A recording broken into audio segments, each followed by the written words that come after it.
Hello? Is that the birds calling? It's so peaceful. Sometimes I forget what nature is like. Anyone else? Let's just pretend there's real birds chirping. And it's a lovely spring day in May. And there's no rain. A little bit of sun. And calm. It's too late for birds. What do you mean it's too late? Did they all die? What does that mean? Sometimes you just gotta touch grass and listen to birds. Even if the climate does not permit. Like mine. Alright, let's move on from birds, crows, insects, and leaves. That's the name of this track, in case you were wondering. It's literally called Birds, Crow, Insects, and Leaves. Okay, I'll pick another one. There we go. It's cozy vibes. Welcome on in, everyone. It's Saturday. We're still at the cottage. We are still doing cottagecore things, but I thought it would be fun to not necessarily talk about nail polish, but do like cozy activities today, such as a crossword puzzle you may have seen, and a coloring book. And we can paint this little potted plant, which I didn't do last time because we painted this cottage instead. And I can take out my hair because I didn't have time to do that yet, so we can do cozy uncurling. Look, I have crowns. Yes, make fun of me all you want. I don't care. That's not very cozy of you. And wait, there's more. We can label my swatch sticks. And we can reorganize all my crèmes. Like, there is an unlimited amount of cozy activities. Oh, and I gotta oil my nails and do a nail soak with gloves.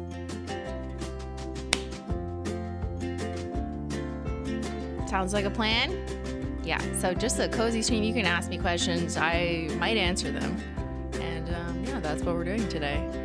Also, Menchie gang, we're gonna have a cozy stream tomorrow. Actually, those are never cozy. Sorry, music's too loud. I will turn it down. Menchie gang ends up being unhinged. I don't know why. Maybe it's a smaller group thing. But that's gonna be tomorrow, Sunday, at 2 p.m. Eastern. It's already scheduled. So if you are in the Menchie gang, if you have a green name, whether you were gifted a membership or you joined yourself, then you can come to tomorrow's extra bonus stream that I do once a month, just as an extra thank you to spend some extra time with the Menchie gang. And thank you, Mountain, for gifting 5 memberships. Menchie gang, Menchie gang, Menchie gang. We still have to pick a charity for February. February is a short month. What the fuck? It's not very cozy of February. Yeah, because I looked at the calendar and I was like, wait, this weekend is technically the last weekend of February. What? February just started, I swear. That's so uncool of February to do this to us, but yeah. Can't wait to see if Menchie gang stream turns into a faucet discussion again. Are we gonna get stuck on faucets? Not this time. Or heated driveways. Not again. Thank you, silly munchkins.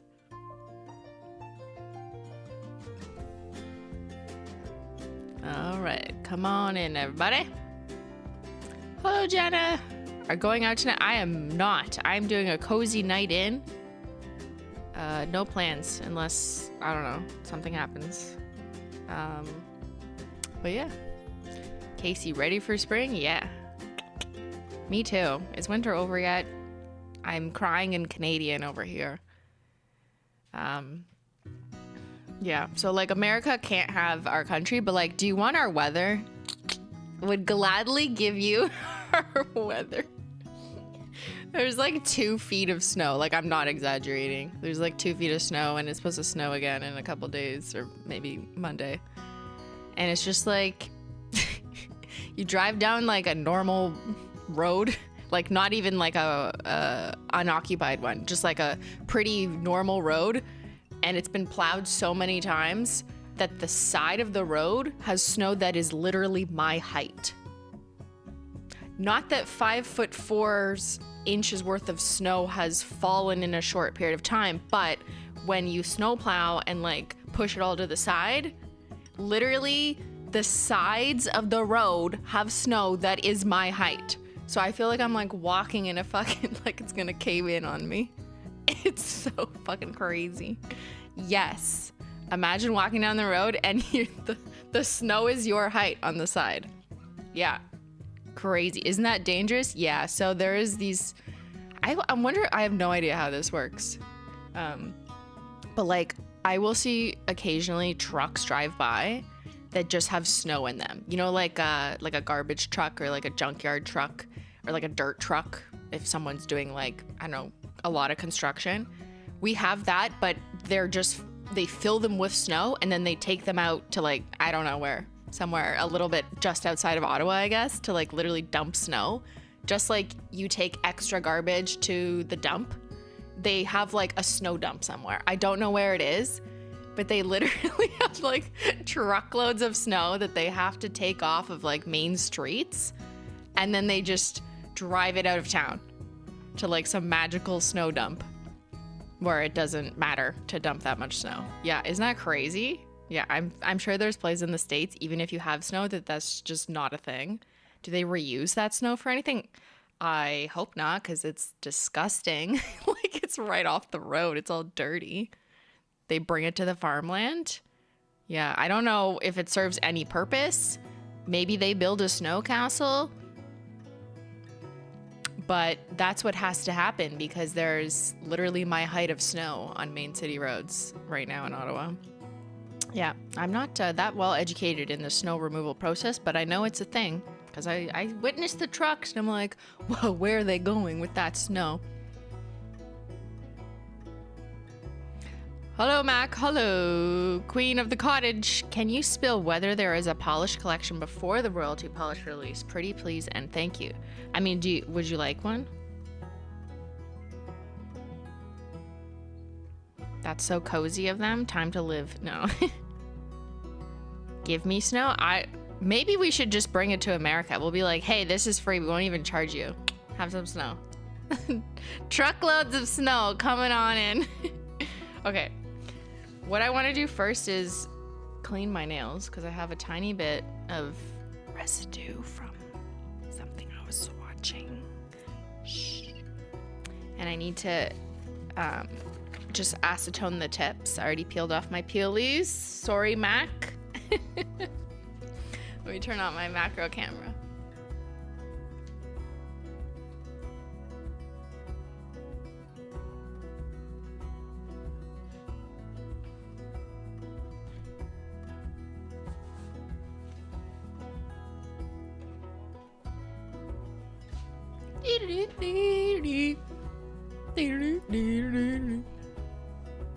Beep.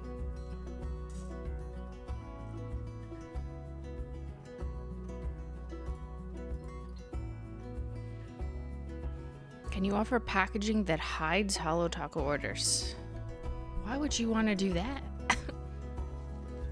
As long as you order more than 4 or 6 and it doesn't end up in the black corrugated shipper and it ends up in a brown corrugated shipper, then it doesn't really look that Holo Taco-y, right?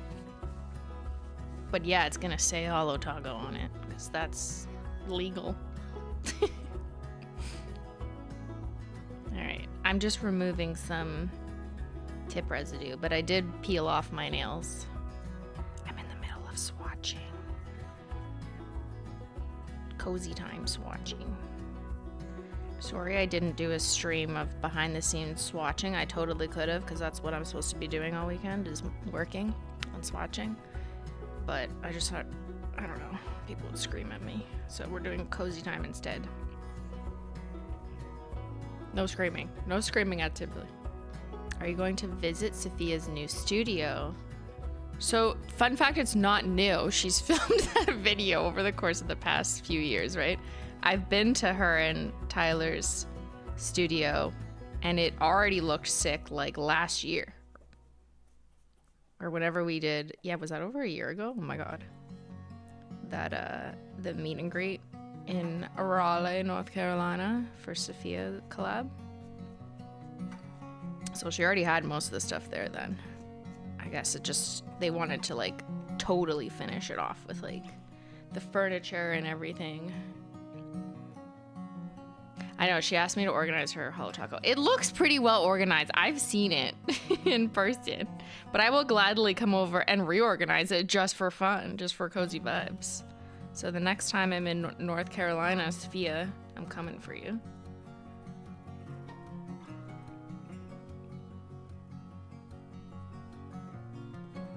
And I will put together your display racks properly.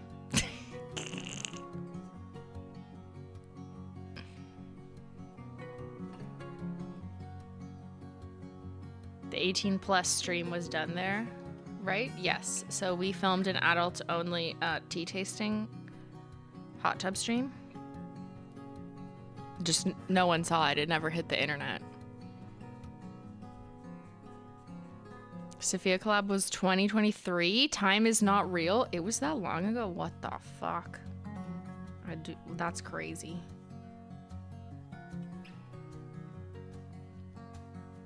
Okay, I think I am clean. Am I a clean girl or a dirty girl? And now, to counteract the effects of acetone or any nail polish remover, and just general, my nails are tired and worn out of working so hard as a swasher. I'm gonna do some nail oil. Did chat oil their nails today? Do it right now. I'm waiting. Right now. Oil your nails. Yes, you. 3 times a day. Let's go. Now I'm gonna load it up like a shit ton. Like more than you would do to then proceed to type on your keyboard. But I'm loading it up. Yeah. Look at that. Soaking my fingers and the underside. Even if you have short nails, just throw it on under. And the first thing I'm gonna do is put it in this black glove because it's perfect for committing crimes, which can be cozy. Cozy crimes only. Yeah. Simply, are there any leftover socks and sunglasses? What? Whose socks? You asking for my socks? Oh, from David's Tea? I don't know. I don't have them. I'm sorry. Does David's Tea? I think they sell their socks, if I'm not mistaken, on their website. I don't know about the sunglasses though. I think that was just like a one-time thing. You're making pancakes? Silly. I love making pancakes. I do that every Sunday. That's tomorrow before Menchie gang. What kind of glove is that? This is a crime committing glove. No, it is a latex nitrile glove that's also food safe. So I make my oat balls wearing these so I don't get oats stuck under my nails. But the reason why, here, I will do this little explainer because I get this question all the time. Nail soaks. How often should you do them? As often as you want, really. But realistically, if you can do this once a week, then I think that will really help your nail game. So you take your nail oil, load it up on your nails, preferably naked nails, just for the nail soak. Then put on a latex glove or a glove that won't let the oil seep out. Basically, the material has to like keep it contained so that the oil like just keeps getting pushed back into your skin and your nails. You know what I mean? Instead of like being absorbed by the material. So that's what latex will do. Or doctor's gloves, medical gloves, whatever. They're all kind of the same for this purpose anyways. Now, because they trap moisture, you don't want to be wearing these for too long. Like, I wouldn't wear these types of gloves overnight. So I usually will wear these for like half an hour, and then after I'm done, after half an hour or so, I would take off this glove. My nails will still be soaked because the oil didn't really have anywhere to escape. And then I will wear a cotton glove just to help the oil like partially absorb into the cotton, so that when I take off the cotton glove after like, I don't know, another half an hour or an hour, then my hands are free to touch things, right? So you don't have to do this step, but I find if you want to sleep with your nail oil soak, then cotton gloves, which are breathable, is smarter. Or if you want to be able to do something right after the task, then finish with a cotton glove. But the latex glove is really the key to like trap the oil, to make it force soak. So you want to do this for at least half an hour to an hour. Did you say you reuse your gloves too? Yeah, I do. People will call that unsanitary or whatever, but like, I'm not making your food. I don't care. So I will soak this, and there will be oil trapped inside, and then I will like use it again next week. And maybe after a couple times, if it's just getting a little too nasty, then I will dispose of it. But I don't know, why not? I don't really care. I have another tip. Okay, well, tell us. If they are nitrile, they're not latex. Okay, I don't know the difference. Whatever it is that you're not allergic to, use. I can't fall asleep with gloves. I hear you. I think, like, I don't do the sleeping with gloves that often, to be honest. I tend to just do it for a couple hours while I'm doing other tasks, and I find I can still type in these. This is your daily shed? Yeah. That and my curlers.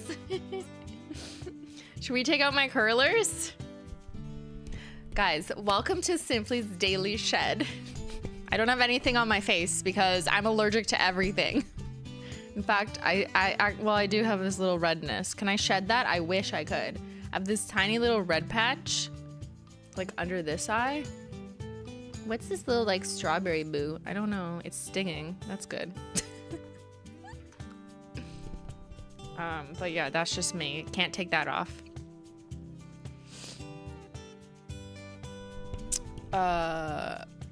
Someone, I get this like, I don't know, once every 2 weeks, there'll be a comment that just says like, what's wrong with her face? Or like, what's happened to her? She looks so different. I can't figure it out. And like, I know what it is. It's just people talking about my eyes. Like, there's nothing else that looks different, but okay. Yeah, it's the autoimmune glow. I know. Yeah. Strawberries are very cottagecore. They are. Yeah.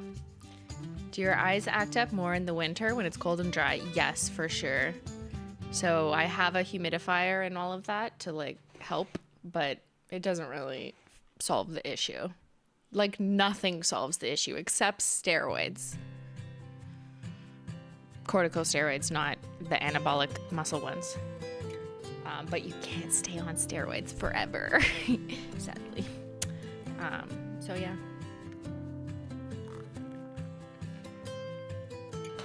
So I just live with it, and I just sigh when I see a comment that basically implies I look bad because of it. But it's fine. I get eczema flare-ups around my eyes in the winter. Yep.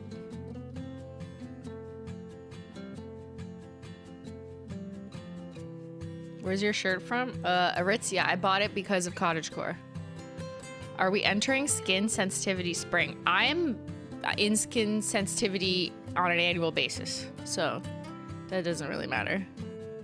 What sticker is on your mic? It says, "What do you think?" And that's from my shop, the Simplynailogical shop.com. It also, I have these holo stickers. There's like cats, stars, tea. A lot of the same things you see in the chat.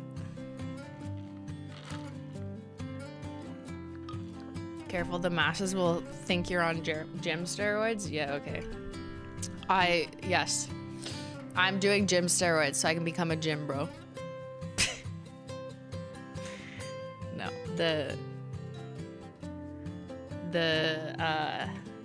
anti-inflammation type of steroid is not the same as the gym steroid, but for some reason growing up we always just think of the word steroid as associated with like muscles, but like in medicine there's other steroids that are used quite a lot that have nothing to do with that. I don't know how society just decided to make us learn the former rather than the latter.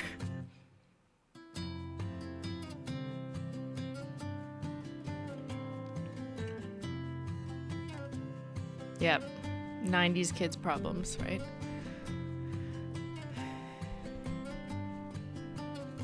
Okay. Cozy vibes. Cozy sickness. No. All right. Let's unfurl my hair. Welcome to my morning shed. So I've been really into overnight curlers, like a cottagecore girly. And I learned it from TikTok people. And I'll just give you a better look at how they're curled before I unfurl them. So I parted my hair in a zigzag. Shout out millennials. We used to do this all the time.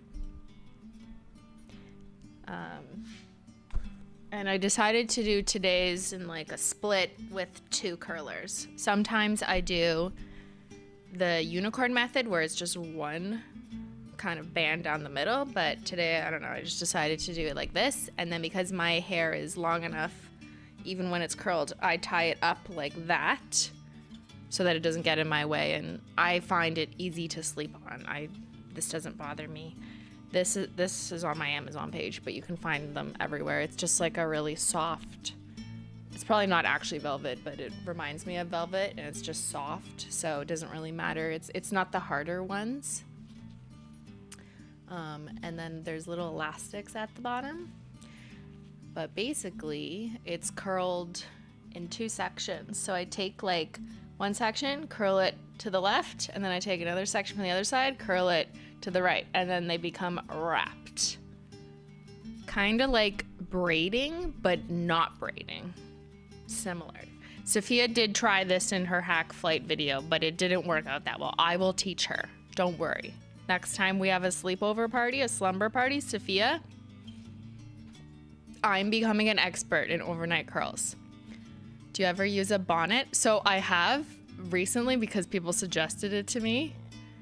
So I did all this, put it up, and then I put on like a satin bonnet. I don't even know if it's real satin, whatever. I bought it off Amazon. But if anything, it helps prevent Menchie from eating my hair. So like, which she does in the morning. So that's good. All right. So with these, I've seen like TikTok girlies just yank this and pull it out, but I don't like doing that because I have very thin hair, and when I tried to do that, I felt like I ripped some out. So we're not going to do that. How wet is your hair when you wrap it? Not very wet, like barely wet. Like let your hair shower, let your hair almost air dry, brush it, put some detangler in. Some people put like putting product like mousse or whatever to keep it. I don't use any product other than hair detangler. And if your hair's not wet, then just spritz it with water, brush it. It just very slightly wet. One time I put it in, I curled it when it was too wet, and it was so tangly and I couldn't get it out in the morning, and I thought I was ripping out my hair. So not good. Don't do that. It doesn't need to be very wet. So look how curly this is. Ah! Basically, I think the science is you go to bed with your hair in a certain position, slightly wet. 12 hours later, you take it out, it's gonna maintain that position. That's my scientific explanation. Product that holds hair formation will help, but I don't know, I haven't gotten into product, so I'm just doing it however long it lasts. For me personally, with my thin-ish hair, which is just genetic, trying to get the other side.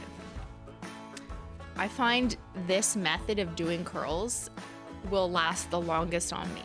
If I do like the Dyson Airwrap same day method, like, oh, I try and curl it. First of all, I fucked that up. I like thought I was gonna pull out all my hair. If I do that, if I do a traditional barrel iron curler, like a hot curler, no matter what I've done, even with trying product, they just fall out within a few hours. So for me as a thin-haired girly, the only method that has actually stayed literally for days, maybe not as curly for days, but like there's still waves, is this, the overnight curl method with like no product. So imagine if I started putting product in it. So if your hair can't hold a curl, I think this overnight method might work for you. Simply influencing. Simplynailogical is alive and well. Is there a method for short hair? I think you can maybe figure, it depends how short your hair is. But I think there's a way to do this. You just have to do it like super tight to your scalp. And you could probably get it done. Cause see how I still have a curl? Like I haven't de-curled it yet. But see how there's still curls like pretty close to my scalp? So even if my hair was this short, it would still be the same, right? So it's about technique and practice and like how close you do the initial curl. So I think it's possible. That's why, Sophia, I'm gonna show you. I'm coming over. So here's the piece. There's lots of these different ones on the internet. I got the super long one, which I don't think I needed it to be this long, but it's kind of easier to tie together at the end, which I like. But this is a very soft one, so it's very easy to sleep on. There's some out there that are like a little bit harder and covered in satin. And while maybe the satin in theory is good for like the smoothness of your hair, I find they're too constricting to sleep on. This one's much flatter. So these were little elastics that I just had on the side to keep the curls up. So the next step is have a sip of tea. I need a break. It's been 30 minutes. I will unfurl the curls slightly to make them look a bit better, but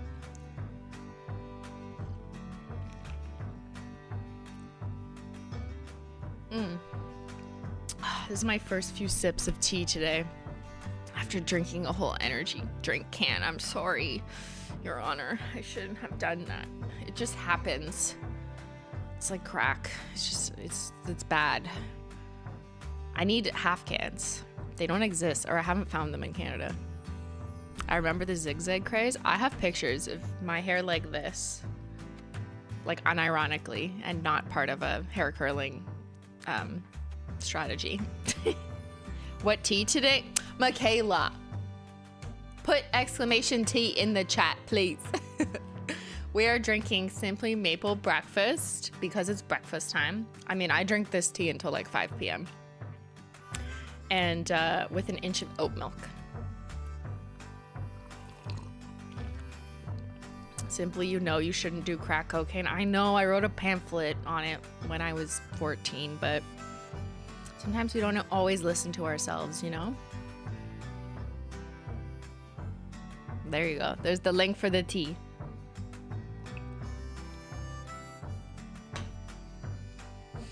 All right. Woohoo, we've shed.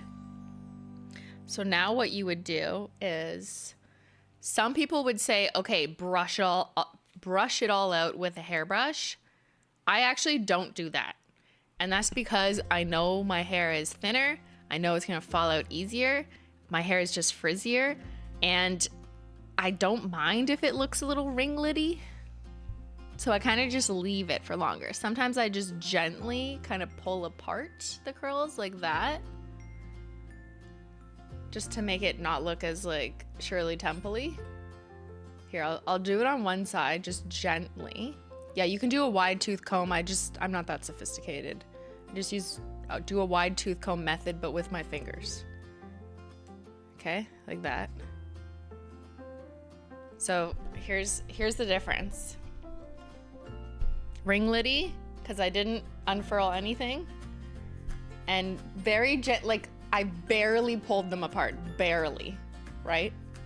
If I took a full ass hairbrush, like it would be fucked. It would not look good. It would be like flat and then poof.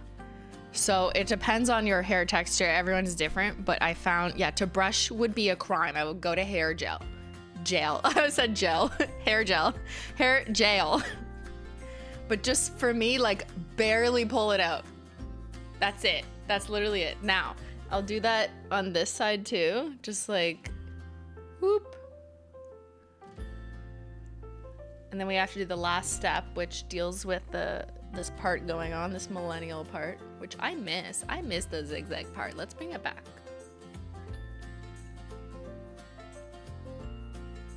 When did you cut your hair? Like 2 years ago. Where you been?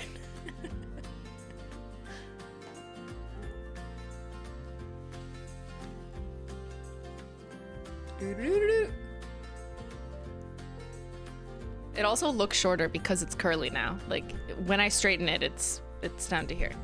Okay. So we've pulled apart some of the curls. A gentle shake.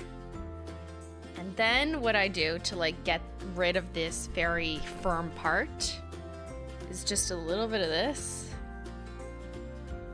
And you can kind of decide if you want to pull it all to one side and be like, I'm from the 80s. Right? Or you could recreate like a middle part. That's not a middle part. I don't have the tool in front of me. But see if I see. Well, that's kind of fucked. But see if I kind of put it back to a somewhat middle part, then I've got more volume at the top because I had it set in a zigzag. So you could do something like that. Or you could just be like, I don't care where it lands, just figure it out. Which is usually my go-to. Like, I don't really care. There. Ready?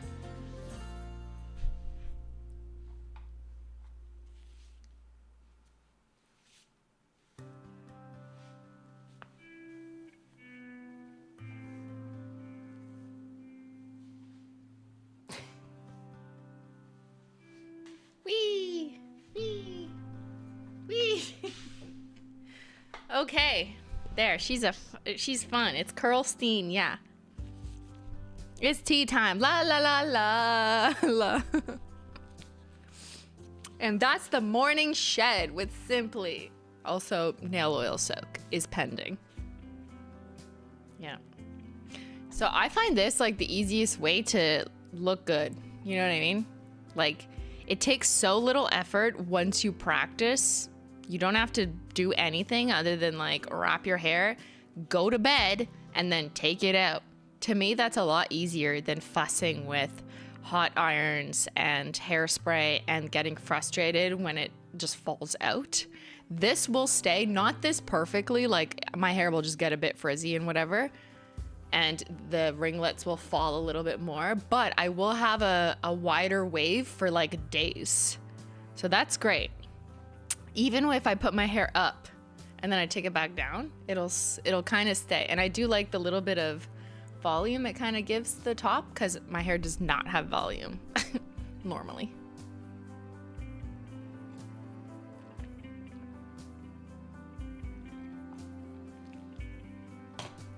It's better for your hair too. Oh, I guess like less heat. Yeah, I guess.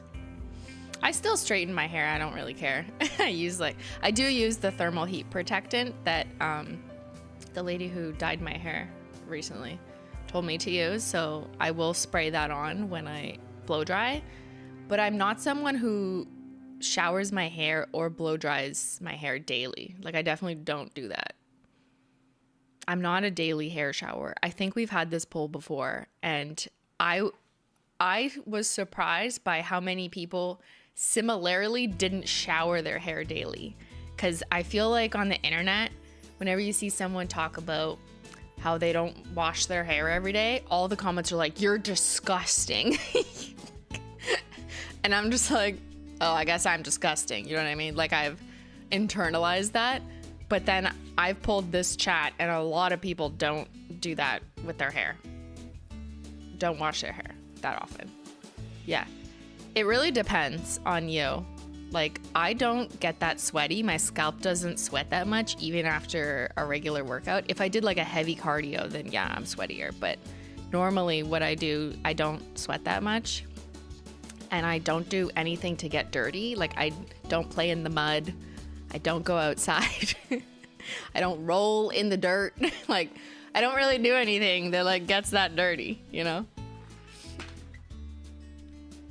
And it does depend on your hair type. I have thin hair and I don't have an oily scalp. I have a very dry scalp, if anything, because I am just a dry lady. Dry sense of humor, dry skin, dry scalp, not oily. So it takes a lot for my hair to get greasy. So therefore, I don't need to shower. That's my point. Okay, let's do a poll. How often do you wash your hair? We're doing a trend analysis of chat because I think I did this like a couple months ago. Now, normally as a good methodologist, I would cross-reference this with hair length, hair type, to then determine like what's driving the factors behind how frequently chat washes their hair. But the polls are not that sophisticated, so we're not going to get there. Okay. Daily.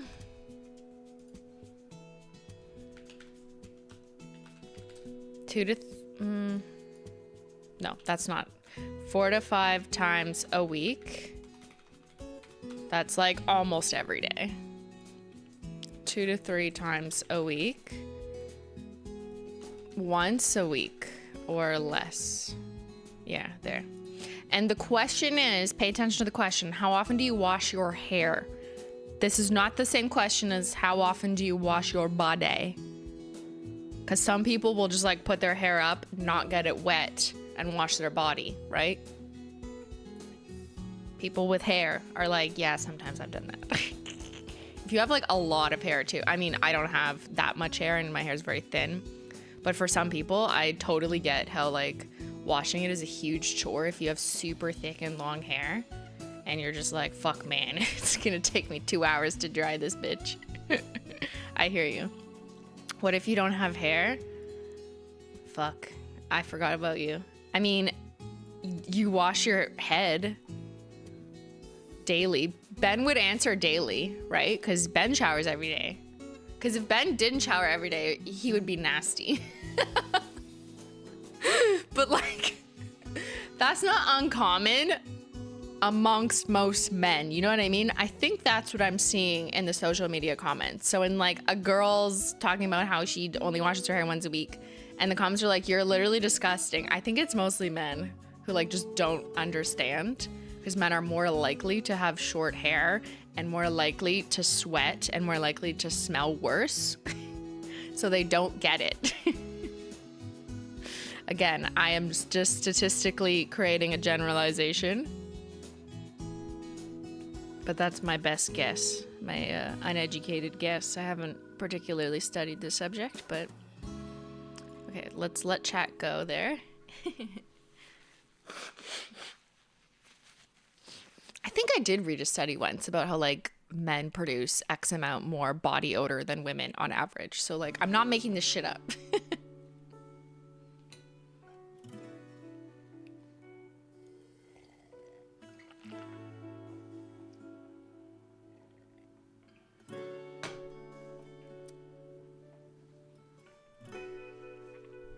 All right, while you guys are answering that poll, what should we do first? I kind of want to finish my swatch sticks. Yeah. With your brother, the labeler. It's your brother.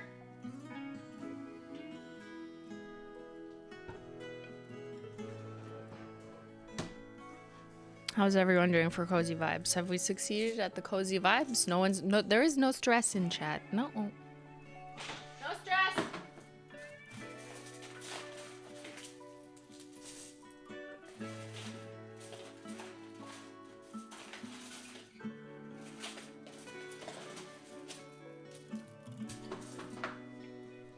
Nobody's stressed. It's impossible.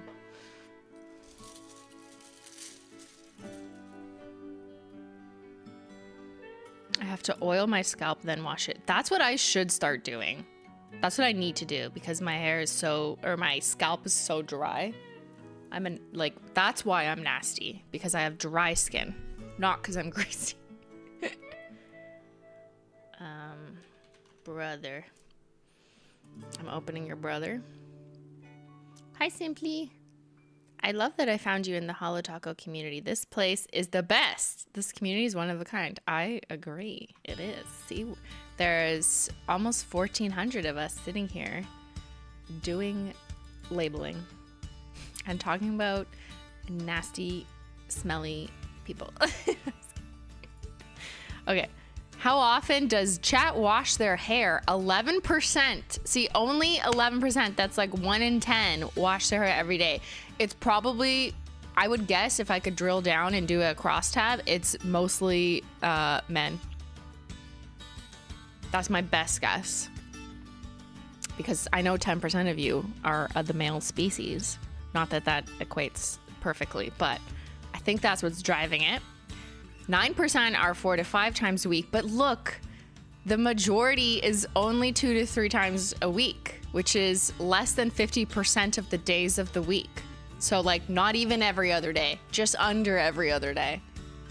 And 28%, that's a big chunk too, once a week or less.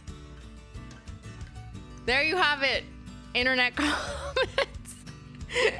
It's very normal behavior. For, I mean, 90% of this audience is women based on my YouTube stats. To not wash your hair every day, right? Yeah. There you go. So don't feel bad, especially because like we live indoors now. I feel like if you did a time study and you asked that exact same question 6 years ago, like it would look different. I think people wash their hair or shower even less because like, why do it if you don't need to see anyone?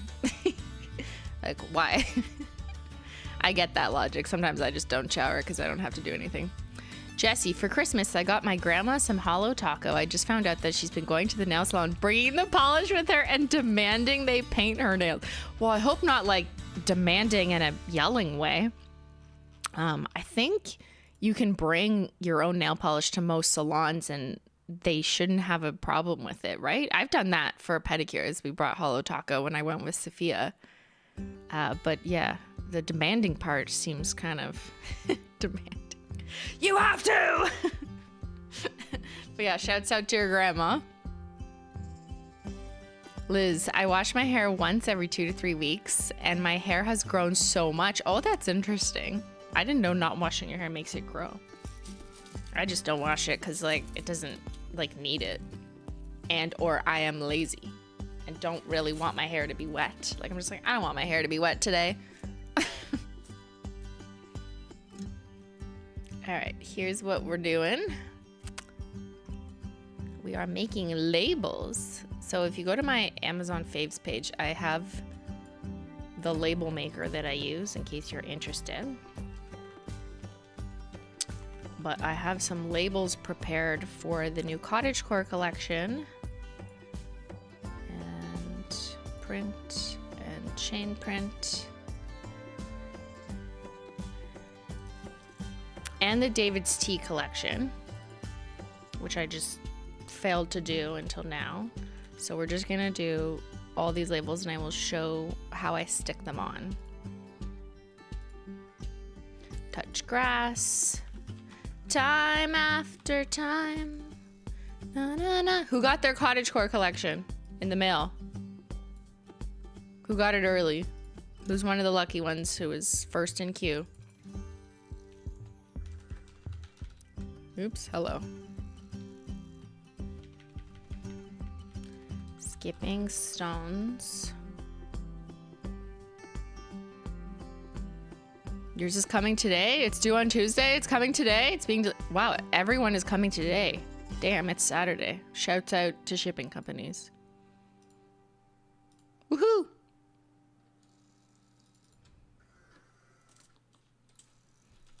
Nip in the bud. Yours was yesterday? Nice.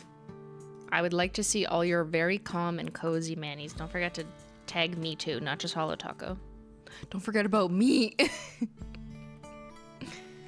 Rosemary account.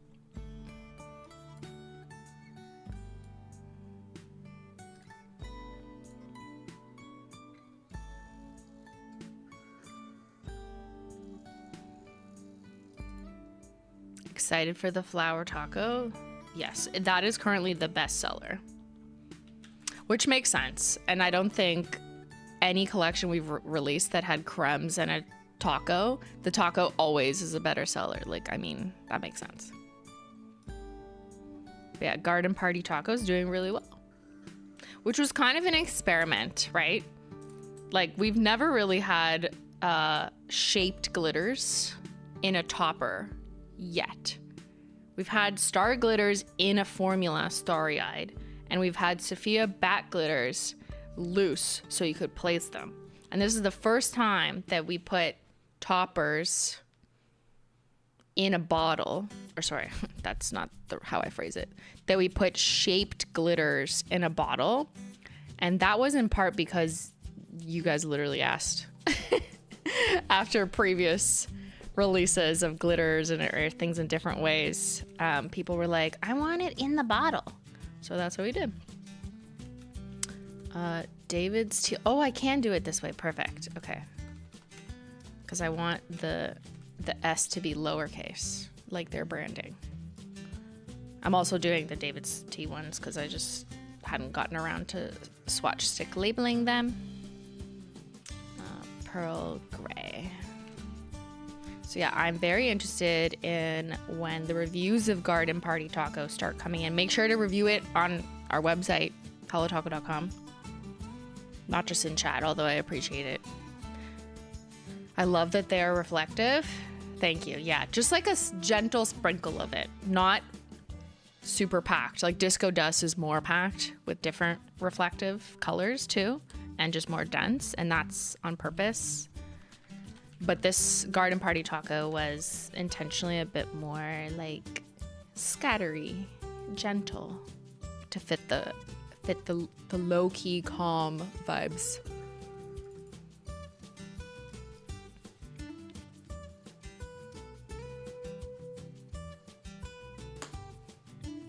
And steep dreams.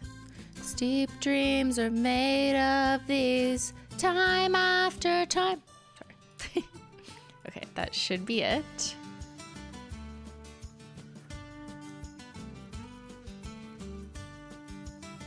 All right, let's take a look here. Oh, there's Menchie hair all over here because Menchie was here. Hold on, I'm gonna have to lint roll again before I do sticky things. Menchie!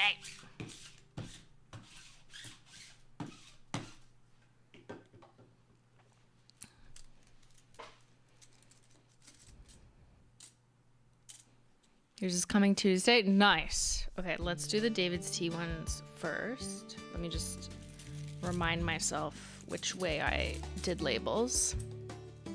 This way. Okay. So here's the David's Tea ones, so you can see.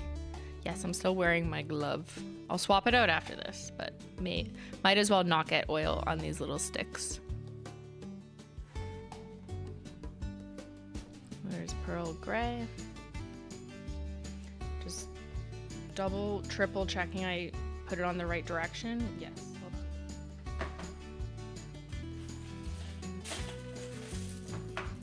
So I have these swatch rings kind of organized by formula to some extent, like all the crèmes are on one, so it's super easy to reference all the Holo Taco crèmes.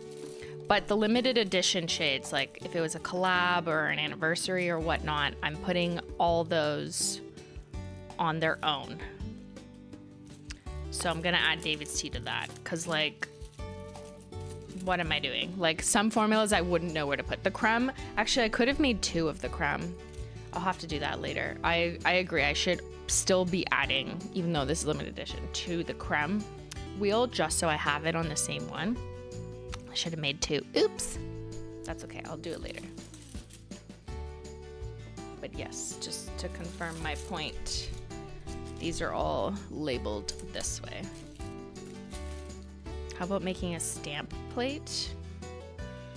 Or nail stickers? I feel like stickers might be a little more viable for our customer base. Stamping, I still feel, is expert level. I know some of you are, though. Nothing wrong with that. But it's just a little not as accessible as, like, you know, a topper in a bottle. Amateur, I currently have pearl gray as a topper. Oh yes, I've done that as a topper. Remember I showed you guys over David's teal? Over Too Good to Be Blue. That's so snowy. Perfect, very fitting for snow and ice time. Lovely. Yeah, love that. Seeing lots of good winter manis.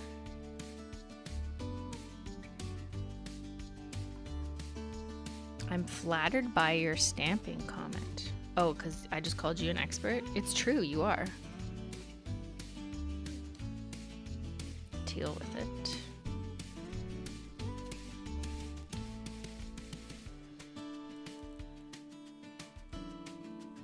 Deal with it. Simply. Hi, Lizzie. I'm doing a scholarly report survey for class inspired by you. What? On live stream communities as a 3rd place. Can I post the link here for chat? Sure. What's in the link? What's the survey? I don't know if YouTube will let you post the link. You can try. It might just automatically kick you out.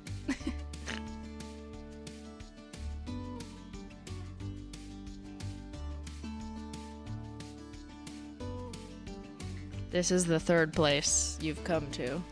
It's the Simply Live chat. We're only cozy, sometimes chaotic, but not today.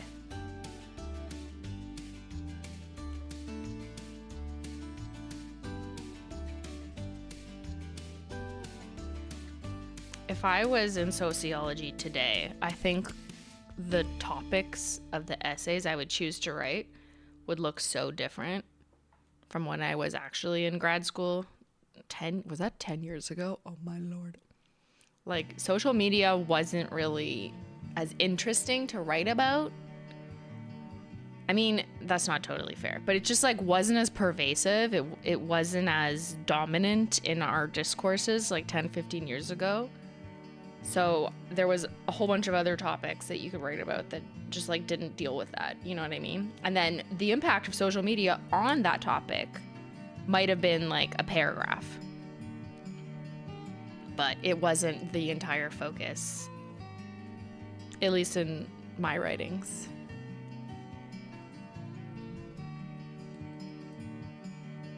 But now you could do your entire thesis on the impact of social media on insert so many topics here.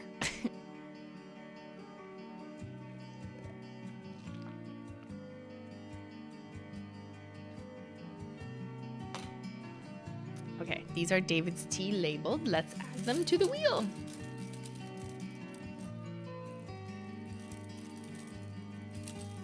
Is this in order? It is in order. Wow.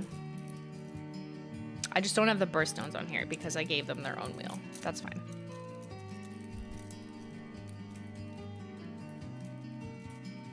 I'm late. Why the glove? So when you commit crimes, you don't want to leave fingerprints. That's why.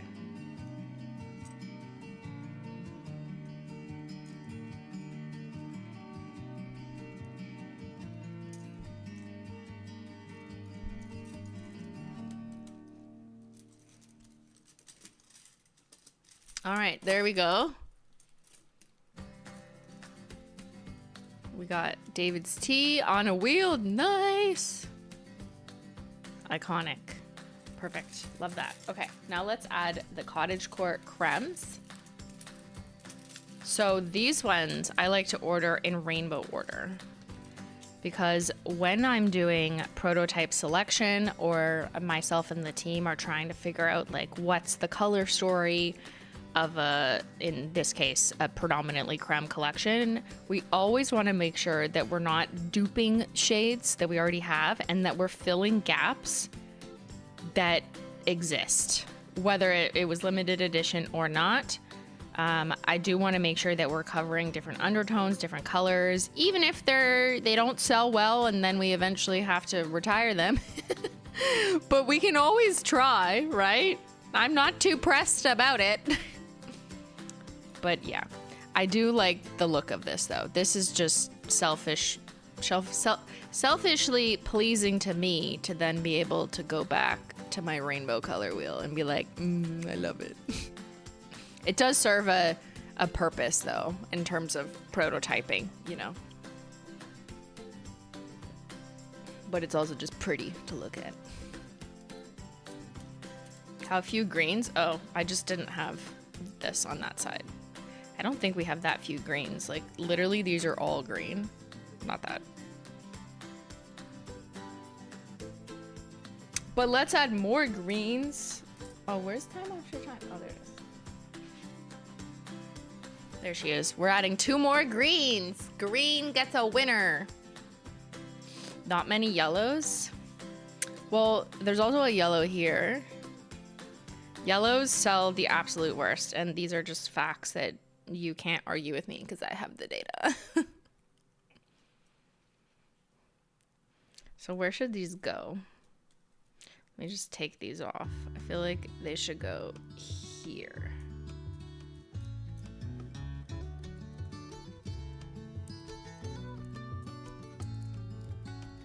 Release time after time should go right here. And then maybe touch grass we put after because it's darker. So let's put, yeah, seafoam home. Oops. And then touch grass. And then let's close it and evaluate the order of greens. Obviously with like different shades of lightness and darkness, but then also undertone differences, there is a subjective way to order this. But I do feel like these are medium to dark and these are lighter. So that's how I'm doing it. But yeah. See, we've filled in the gap of more muted greens because we often, if you haven't noticed this yet, Holo Taco on average has like pretty colorful, potent, like, wow, that's a color, you know, crèmes. And it took us like several years to start making more muted, demure crèmes. Like Ivory Tower was one though that I actually really love how Ivory Tower turned out. I think it's such a good like neutral canvas, even for nail art, because it's nice and thick. But things like, oh, I didn't label this one. I'm a dummy. Okay, I will label it now. Things like time after time, touch grass are more muted than like your crime and punishment, right? Which is more. Yeah, I know. I know I didn't label them. I'm labeling them.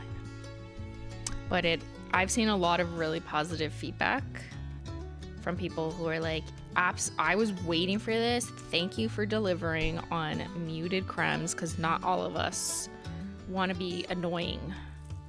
And that's okay. That's exactly why we did it. We did it for the more muted people who are like, my personality is muted and I would like my nails to match.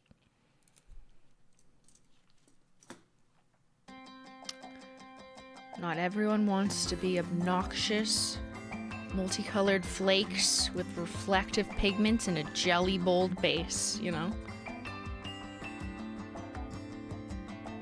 Alright, I'm doing time after time.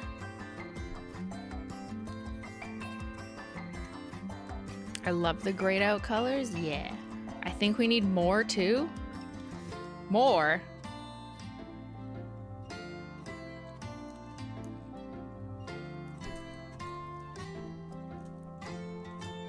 Okay, now we can label the other ones properly. And I will put them on after. Whoops.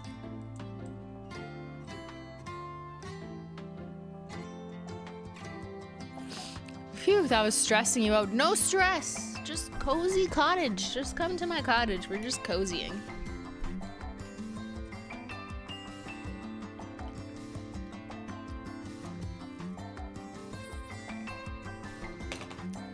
Oh, those pastels are gorgeous. I like obnoxious nails. There are 2 types of customers. Here, let's do a poll. Which one are you? I'm screaming. That's an accident. I just had the caps on. Cozy, calm, muted colors. Loud, obnoxious nails. You can only pick one. Which one are you? There is no wrong answer. And I know I appreciate there's people who like to move between both, but I'm forcing the opinion. I'm forcing the vote. You can only pick one. I know everyone's saying both. Too bad. If I put both, then it just gives you an out. You have to decide. For the rest of your life, you can only be one or the other.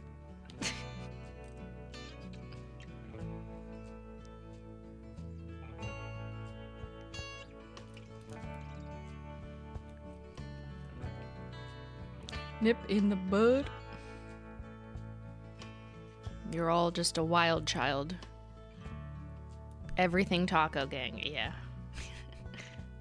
If you have a muted crème, just put everything taco on it, okay? And then you can relax.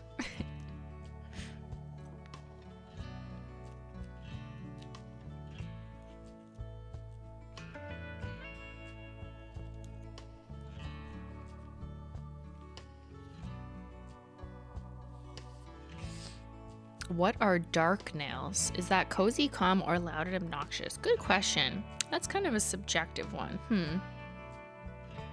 On the one hand, society might interpret super dark nails as obnoxious because they're edgy, like we read in the fucking Vogue article for trending nails that defined navy blue nails as edgy. So I guess some socialization would characterize dark nails as obnoxious. But in color theory, I don't think dark is loud necessarily. So that's kind of an interesting one. But I guess I would lean towards putting it in what broader understandings of nail trends would be, which would be like dark is probably edgy or alternative, therefore that's obnoxious. According to others, not to us, but just taking a cue from the discourse. The social discourse of nail theories, my next paper. If I'm going back to school, I'm gonna write about that.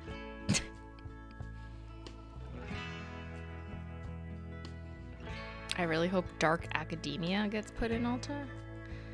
Well, at this time, we're just stocking like 35 of our best-selling polishes there, because that's what is held in their little nail bar section.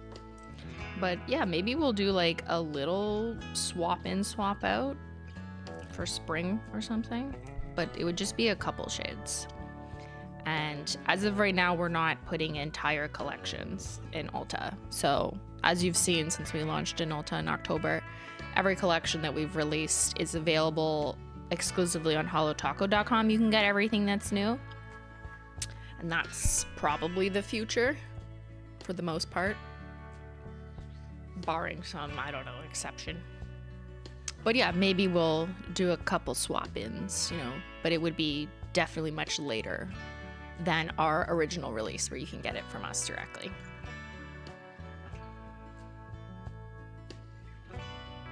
Please don't take out Holo Cappuccino. Yeah. Some of what we do swap out from Ulta will be determined by those sales. So I'll just put it that way.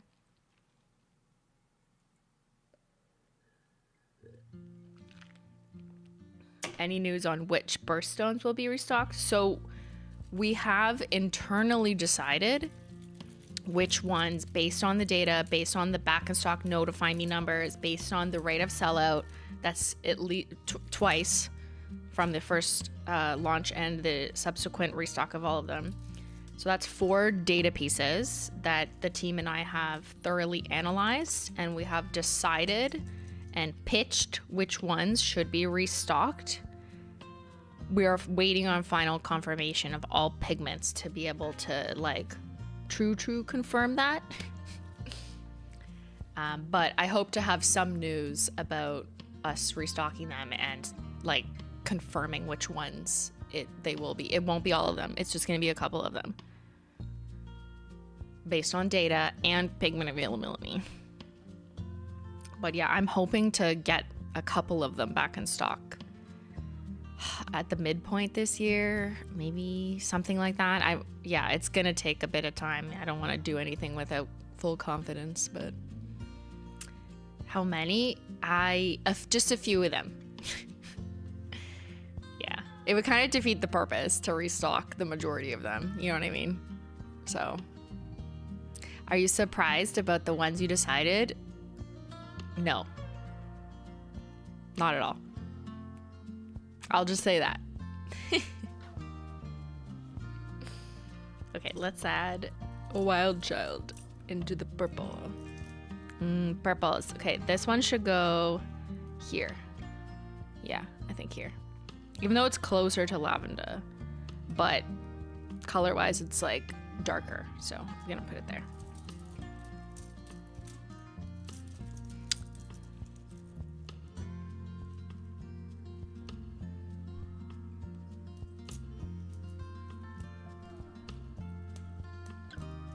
Are more Ultas going to start carrying Holo Taco in the future?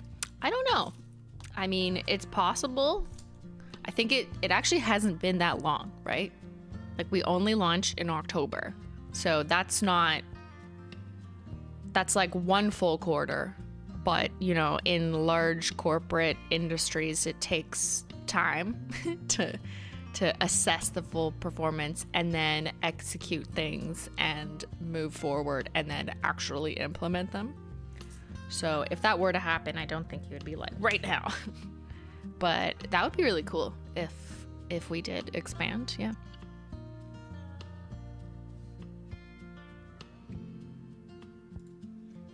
All right, which one is chat? Cozy Calm muted 41%, loud obnoxious 56. Okay. See, this is close enough to 50. I mean, okay, I know we're 10% in either direction, and I do think this chat, my stream, is gonna be always a little more biased towards like, I wanna be crazy. But it's actually still, look, the fact that it's even 40%, like that's a lot for people choosing, no, I'm calm and cozy colors as a defining characteristic, right? So cottagecore was for a big chunk of people. And don't forget, there's a lot of Holo Taco customers who don't come here, they're not crazy, they don't come here. Who live calm lives, I guess, not here. And they really love the cottagecore type vibe. So I'm very satisfied with how that launch went. I think like we actually sold better than I was expecting, to be quite honest, on launch day for something where nothing was limited edition. Vibes were low key, no stress. But yeah, like the amount of people who bought the whole bundle and a bunch of individuals, it was surprising given that some of you might be like, oh, well, they're just crèmes or something. But like that may be some people's sentiment, but others are like, that's perfect. That's exactly what I'm looking for. You know, they're a bit more neutral, easily wearable, fun nail art possibilities, perfect for spring. They tell a story. So yeah, I think I'm very satisfied, and everything came together so well. Like, let's be honest, the set design, oh, amazing. The cozy music selection, the lovely email palettes. You haven't even seen, I think it's coming out on Monday. I don't know. There's like a color palette that the team put together where it pairs the cottagecore shades with other shades. So you can kind of curate from your existing collection, like what color palettes would be cute together.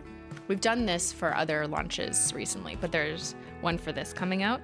And I know people have really come to love them because they inspire like Skittle Manny pairings. So that's super fun. So yeah, I am surprised that cottagecore sold so well on launch weekend, but also not surprised. Like surprised because like a chat like this or like social media comments would be like, it's not hollow and does 3 things at once. Ew, right?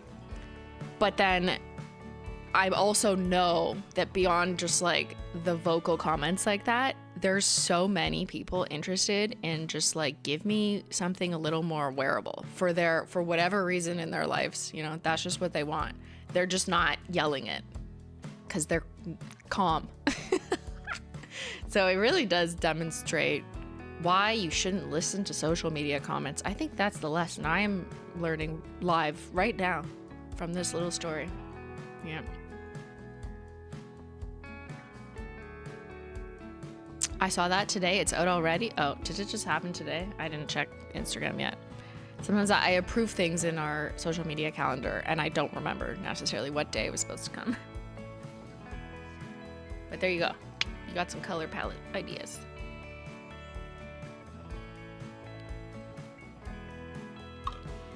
Oh, to the Menchie gang. Okay. So here we have all the new crèmes. Look at all the Holo Taco crèmes. Wow. So pretty. Minus David's teal. I know I need to add that technically. Okay.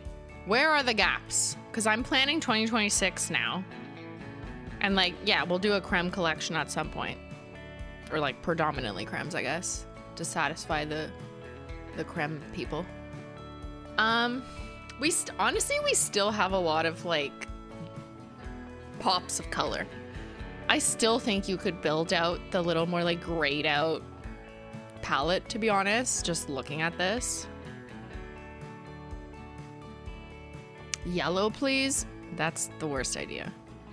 Good night, mush. Burnt orange. Okay, I agree. We actually don't. The closest we would have is like brick wall, but that's more red leaning. Turquoise, well, we just did David's teal, but maybe a darker one. Raspberry crème. So high tea hibiscus, maybe if it was more red. The pea collection. Oh my lord. More neutral colors. This could be built out, although I do feel like there's a, you know, there's more than 3 there. Charcoal gray. Gray, that's interesting. See, because duct tape gray sold so well in its first couple years. And then we released foreshadow, which was like a bit darker, but a bit warmer. Tangerine, dark green. There probably is room for another dark green, to be honest. So like Modest Moss, Monstera is gone, RIP. Headhunter was super dark. But like, I do think you could do something in between that isn't this. More Crellies. I am seeing people ask for Crellies. So that's something we are working on. Not like a full collection of them, but like maybe like adding them in somewhere. Kind of like we did with Devil's Advocate, which was an experiment that worked really well. Because Devil's Advocate sold ridiculous and continues to do so. But that's a Crelly, not a crème. But yeah, I do want to kind of do both. Dried blood red. Well, is that not kind of Devil's Advocate? Or you're asking for it in a crème? Because we have I'm Over Brew and Brick Wall, but I do agree. Like there could be something darker, but less purple burgundy. That would be fun. It might feel like it overlaps with Devil's Advocate though. To some people, even though it's a different formula.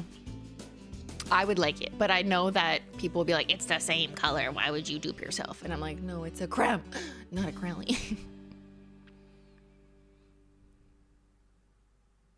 More pink. You know what? You are correct. There is kind of a gap here. And you know why that is because we've done so many pinks in other formulas. Like Hot Wire Pink, Life in Plastic, Birthday Brat. Like there's bright pinks in other formulas that kind of fill this.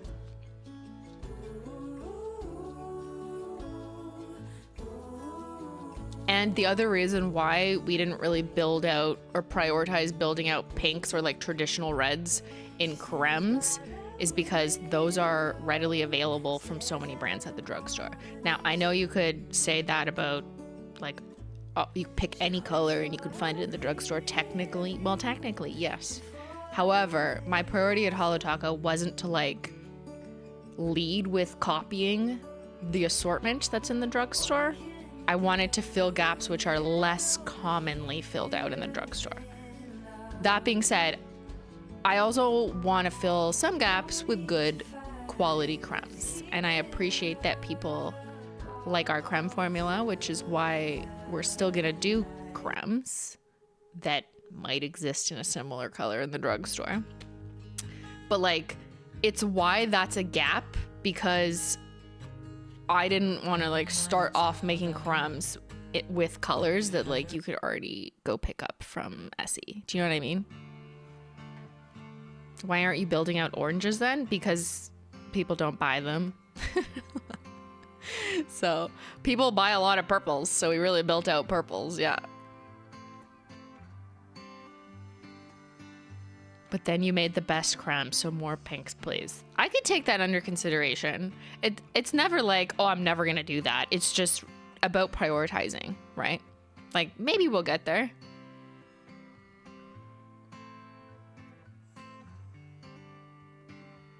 Pink with purple undertones. I could see that. Except work bestie. I know that's not really pink, it's more purple, but it's kind of in the middle. Sold like nothing. RIP. High tea hibiscus is still a good one. I gotta push people on that. That's such a good, like, deep magenta shade. I personally love high tea hibiscus. Chat says prioritize hot pink. Maybe in another formula? I don't know. There's some crèmes that just cannot be made. So, in nail polish industry. And I wouldn't want to make it like shittier than what your expectations would be. All right, let's finish off our wheels with toppers.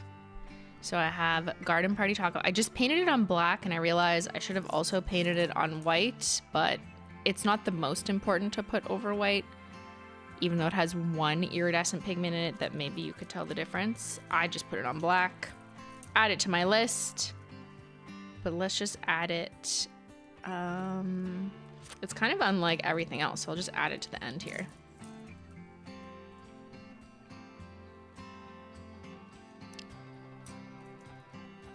So satisfying. So as with most of our toppers, I always look at them, analyze them over black, because that's how you can really see what's going on. Look at those flowers. And then, yeah, look at all the crazy colors we have. All of these, which are, well, not all, except these ones. But all these toppers, none of which have been discontinued or retired, because you're gonna need these options to spice up your crèmes if you choose.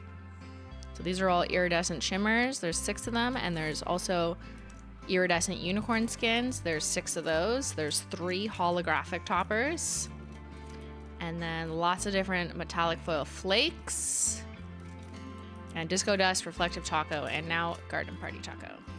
Very exciting. Okay, next we I need to organize this. I think we should redo this.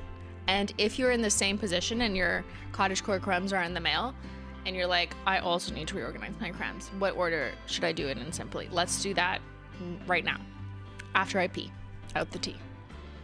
Thank you, Amateur Nail Art, for the super chat. I just want to say how much I appreciate all the work you and the Holo Taco team have put in to create the color range you have in crèmes.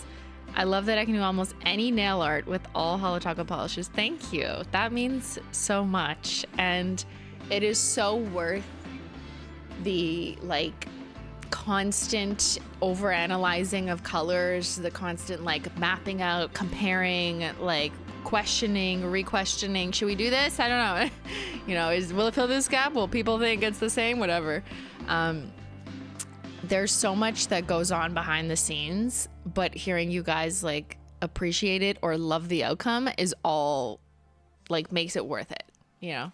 So thank you. I'm just trying to say thanks. I am a sock. Okay.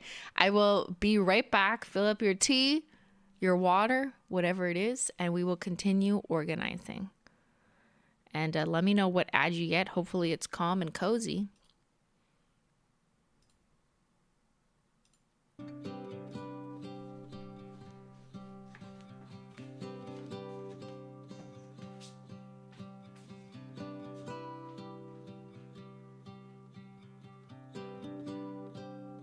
We don't fail to see the beauty of being free.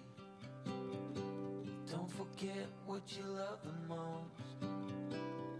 I just want to keep you close, so we have to give it one more try before the idiots are taking over. They're caught up in the race of wanting more, and we can tell one from the other. No one can tell you what they're running from. No one knows anymore. What's it for? What's it for?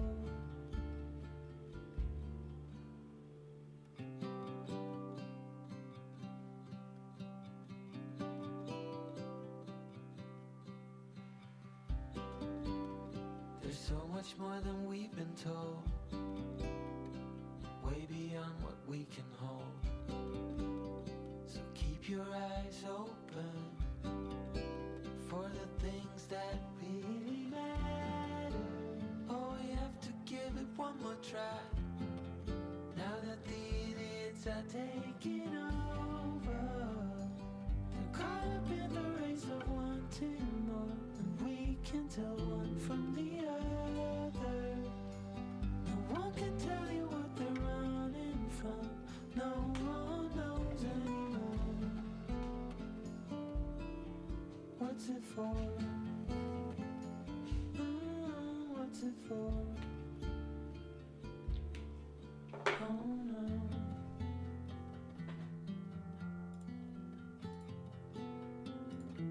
This is such a good royalty-free song. What the fuck? Okay, what ad you get? Hardcore liquor ads? Oh my god.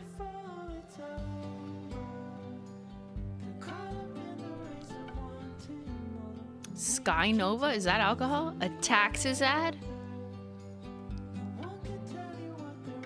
Loving this music. This song is called All the Little Things by the Eastern Plain. It is a royalty-free music track made available to me through the service I use called Epidemic Sound.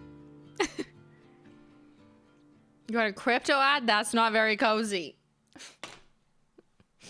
Okay, I'm gonna switch this. Let me show you.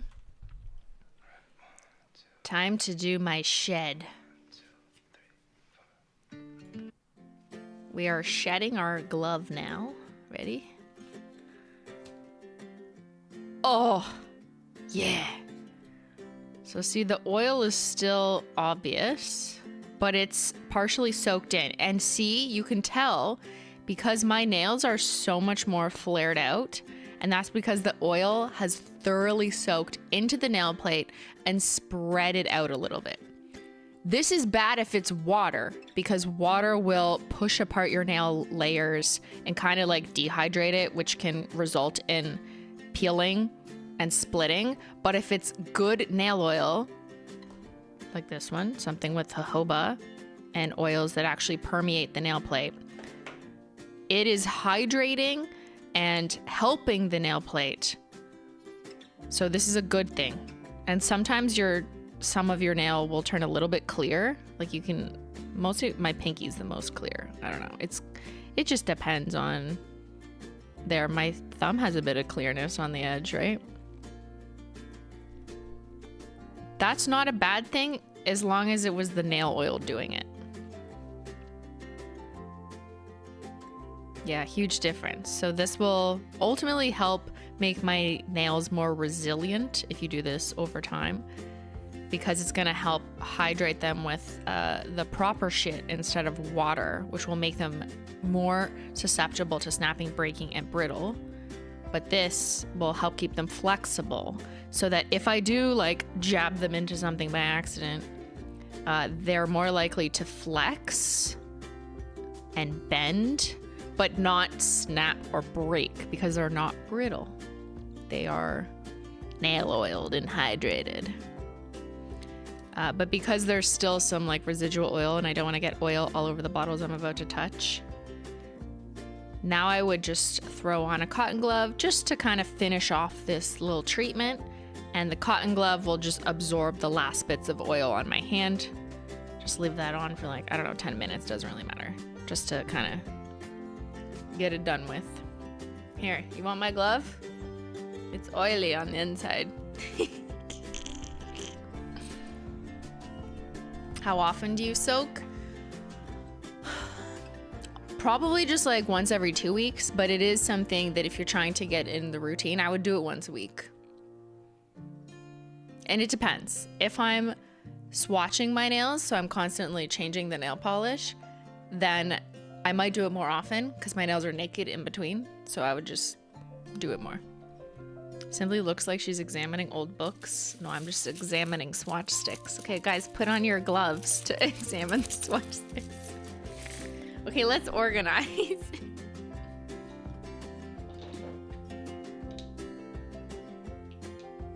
New cottagecore. We gotta put it on the shelf. Put it so you can see them. Okay, this is my struggle. I have to reorder the rainbow. What? A new crème collection is upon us. We must reorder the Holo Taco crèmes. We'll try and put this, where can I put this so that it doesn't, I don't think you'll hear me as well though if it's like this. I will try. What do we do, chat? Like, okay, all these fit perfectly on one shelf. I think I have no choice but to move up stuff that was specialty from shelf number 2. That's what I have to do. That's what we have to do. So right now I have dark academia. I'll go on this side so you can see. I have dark academia and underglow. I think they have to move up so we can expand the crèmes. Yeah.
You know what I just realized? My light is off. Who broke? Did you break my light? The underlighting is broken just on this lower shelf on half of it. Oh no, it's all of that shelf too. It's broken. See? It breaks here and now this is dark. Who do I have to sue?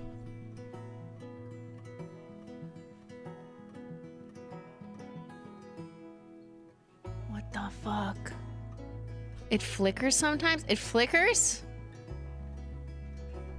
It's just off now though. I've never noticed that before. Was it? I'll have to check my history, see if it was like that on Wednesday. This is a remote. Yeah, it's just not coming on the bottom one up until here. Fuck, man. I gotta call the shelf people. No, I don't think it's unplugged. It like just stopped in the middle, which is like weird. Like it would make more sense if it was just one segment, but there's a singular track running in the middle, like it's all connected, and it just stops in the middle.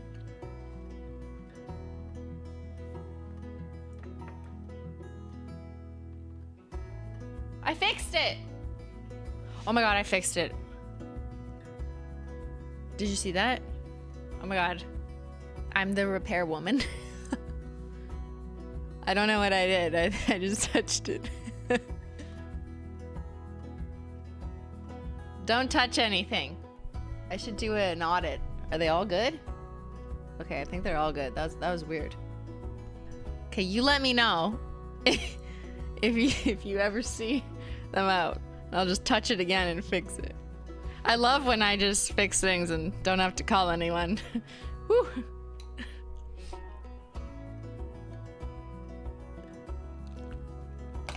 It's my glove. It's the magic touch. Okay, now to reorganize the crèmes. So I have black, white, and gray here. Let's redo that.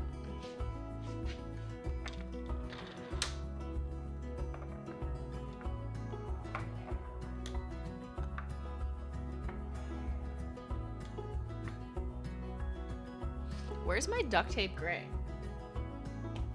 I think I might have like taken it upstairs and then I just forgot to put it back here, but it should be here. I need to decide what crèmes to like reallocate upwards. So maybe I just take from that side, like the dark blues and the dark purples, because that seems maybe most intuitive to come from the blacks and the grays. I don't know.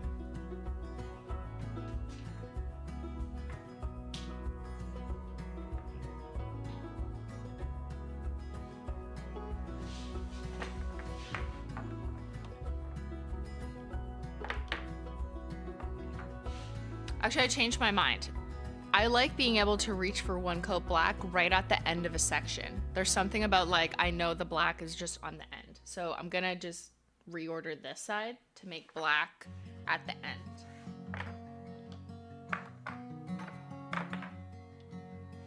So I have black, then indigo away, then shady navy.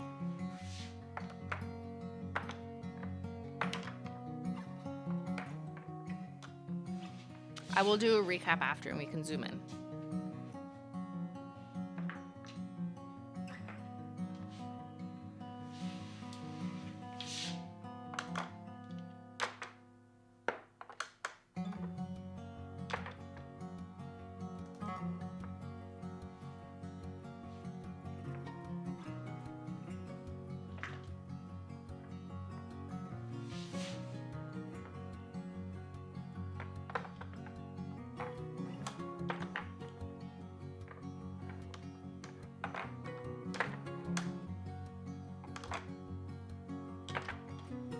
Okay, now I'm gonna put skipping stones because I'm doing blues here.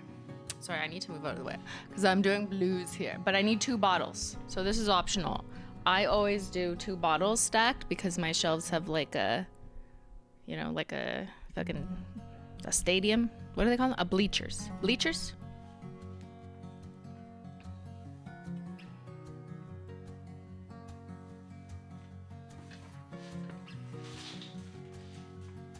I don't know why I put them in this plastic bag.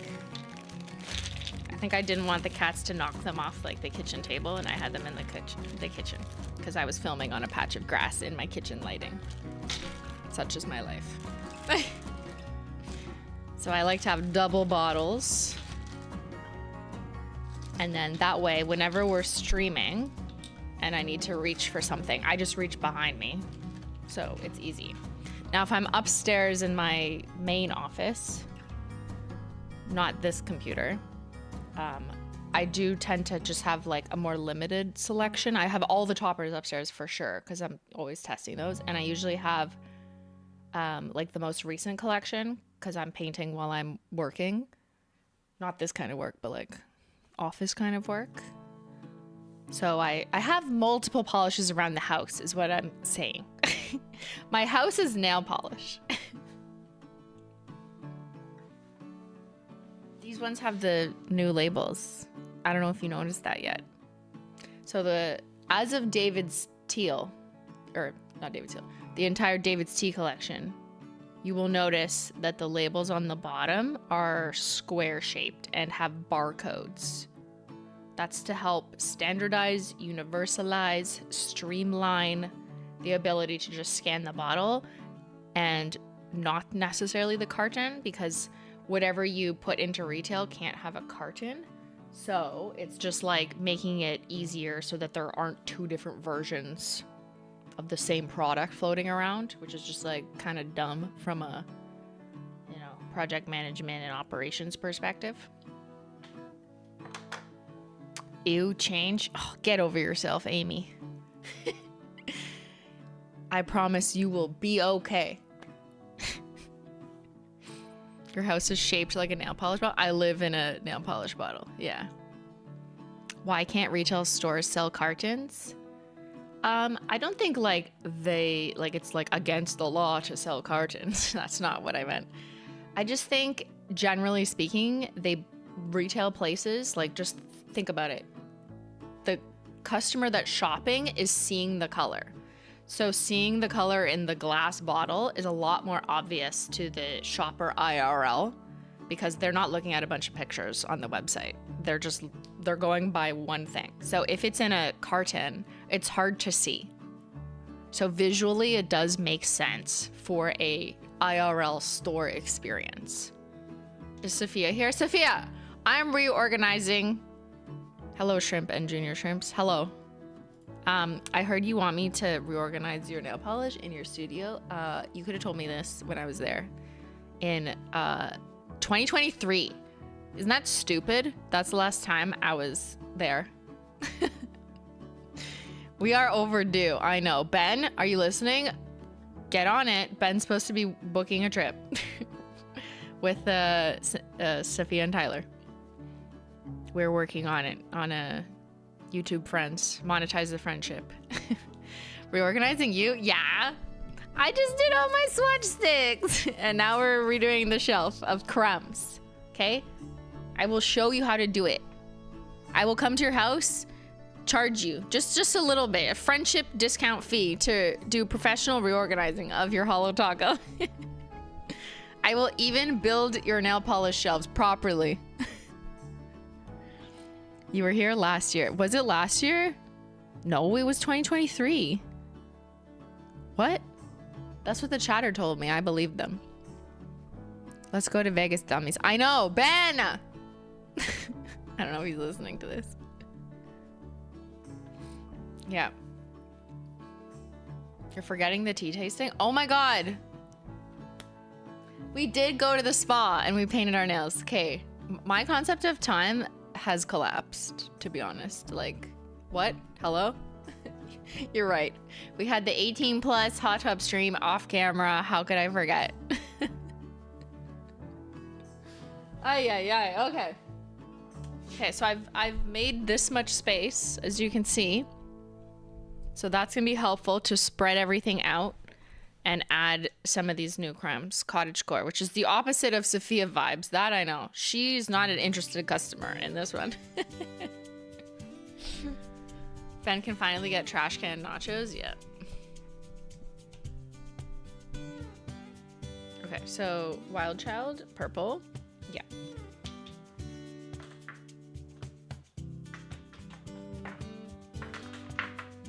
That one's easy. Nip in the bud, warmy-ish pinky.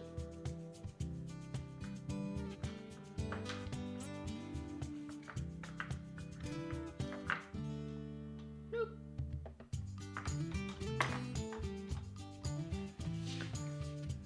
Yeah.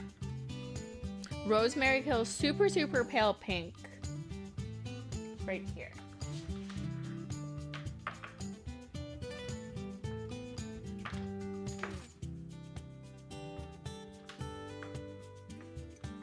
Okay, now I want to move low-key blushing. I'm moving things around.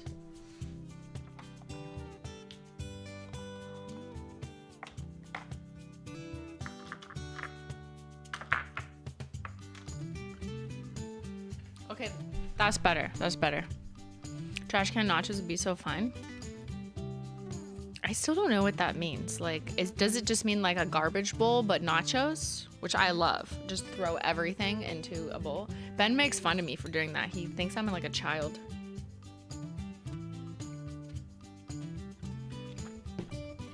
I will take the salad, the grains, the vegetables, the chicken, the fish, and the shrimp, and some kind of dressing, and throw it all in a bowl and just eat a little bit of every bite on the same fork. And then if I have leftovers, I just leave it like that in my garbage can and eat them tomorrow. Yep. And whenever I do that, Ben goes, "That's so disgusting." I don't know. It's all going in my stomach. It comes in a mini trash can. Okay, that's exciting. I like that. Honestly, an idea I have is making a giant trash can nachos. That is very you. Giant lipstick. Giant trash can nachos. And Tyler pops out of the middle. Okay, I love this idea. Can I help? Ben won't help. He would just consume. But like, I'll help you. I feel like that's fun. Okay, add some holo in there just for fun. Okay, let's do, I'm adding in the greens.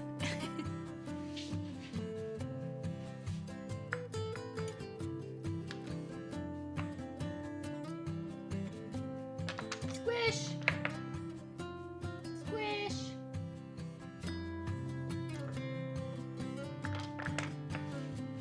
The satisfaction of being able to like push an entire lineup of nail polish is just so fun.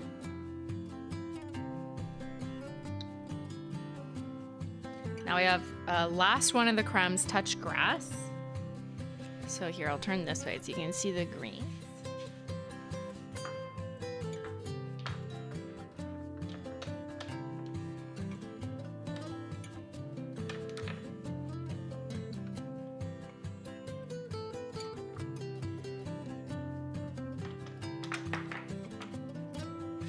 Yeah, okay. Garden party taco. With the tacos, obviously. Shelf 2.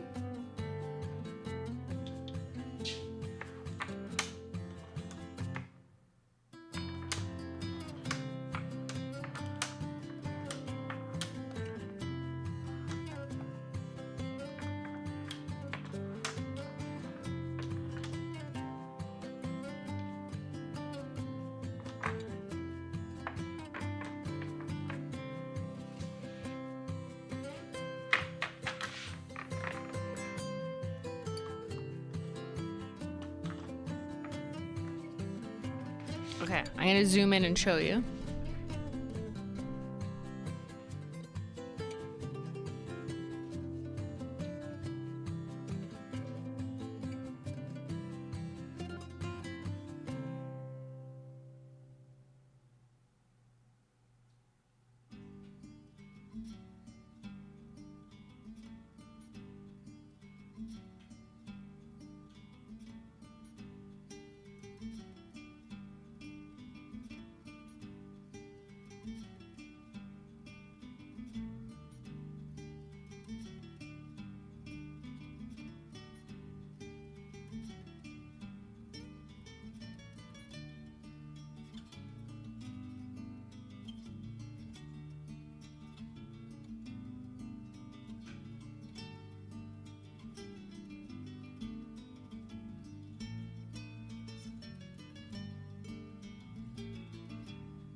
What?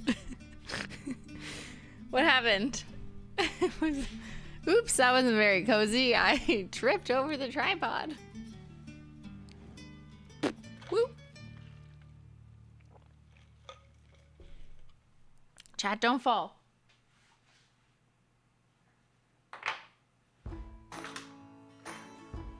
Okay, hopefully you screenshotted the order. Yeah, just cozy vibes. Oh, now the camera's too high. Whatever. It's fine. Are there high-res images of the polished wall? There was one we made a couple years ago. So you should be able to find that somewhere, but it's outdated.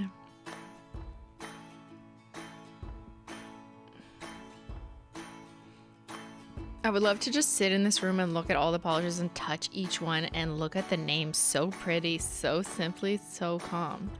Good thing that's basically what we're doing today, Brandon. Simply, are you okay? No. Are you okay? I tripped on the tripod. Glad you're okay, Shrimp. Thanks, Sophia. Thank you so much. Okay, now let's color. Guys. Bring it back to the cozy vibes. Bring it back. No more chaos. Stop that. We're gonna literally do coloring, okay? Like it's 1997. Go outside, touch grass, and color.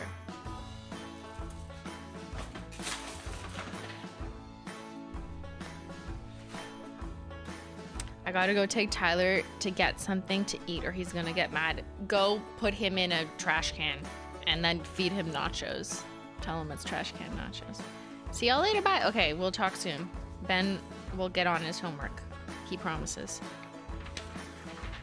Okay, chat, this is what we're doing. There's a crossword puzzle and a coloring sheet. Do you remember doing this when you were a child? That's right. Today we're gonna touch grass and real paper and do some activities like I did when I was a kid, pre-TikTok. So you can download these. The link is in the description box. But if you feel so inclined to actually print this out, yes, I said it. I said what I said. Print it out. I'll get you the link.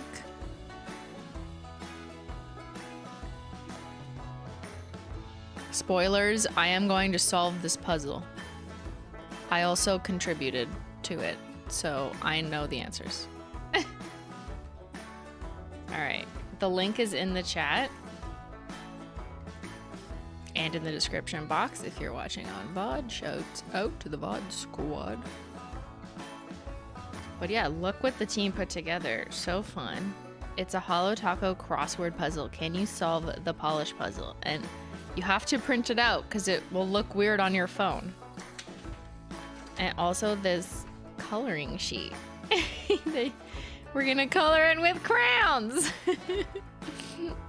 Okay, let's do the crossword puzzle first. I know the answers because I was one of the test students to do it. But let's see if I remember because this was a couple weeks ago. I'm just gonna put this under for when I color. Okay. I know you're upside down, but what am I? Okay, let's start here. 4 across steals the shine from any Manny. There's got to be Matt Taco.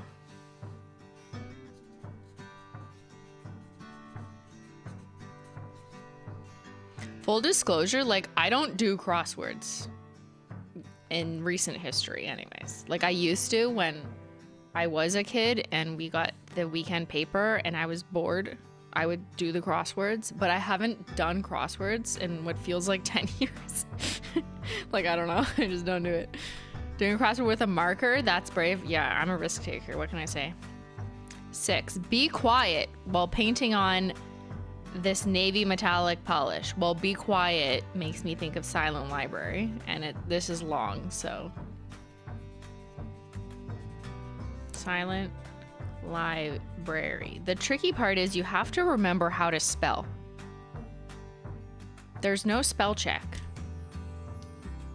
Doing a crossword with a marker is diabolical. Yeah, well, I'm the devil and I'm going to hell, so check. 8. This red polish should come with a heat warning.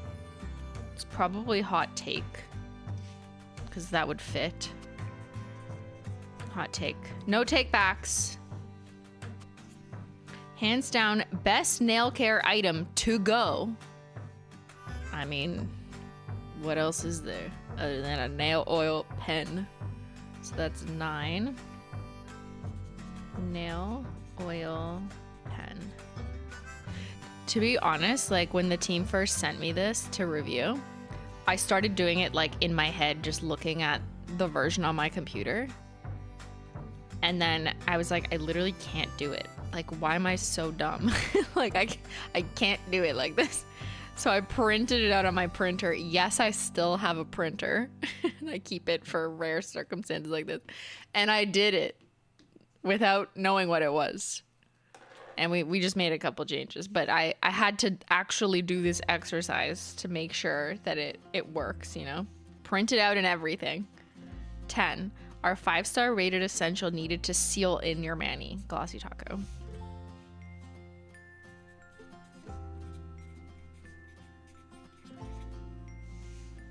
$11. Get off your phone and touch grass. Obviously. That's a shout out to the new collection. Touch grass, touch pen to paper, or Sharpie. Is it weird having a printer? I've always maintained having a printer, even though like I don't really need one. Just very rarely, in the most like weird archaic circumstance, someone will be like, you have to print this off and give us a real signature, which is like, no you don't, just figure out how to do digital signatures, sir. But anyways, in the rare instance that happens, like I need a printer for that. And then occasionally, like what else do I print? I think that's it. This.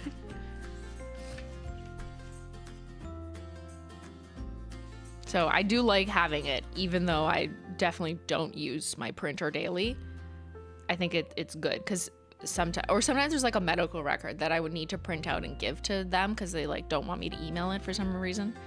So that has been helpful, but again, not often. Ink be hella expensive? Yeah, but I use so little ink that like I never change my printer cartridges. Silly Munchkin has 3 printers? Damn. So does Cat? Wow. Well, you guys must work or do something that requires 3 printers. I only have 1. I mean, I might have second fridge money, but I don't have 3 printers. Chad has 3 printer money? That's crazy. I have second faucet money. So I have a hot water tap, okay? And I get called bougie. What about you and your 3 fucking printers? Okay, I know it's probably for your business or whatever. All right. 1, test your strength with this single coat pink polish. So single coat would be 1 coat crèmes and pink would be pink steel. And A, it fits. Don't mind my messy writing. I literally never write. I only type. Okay.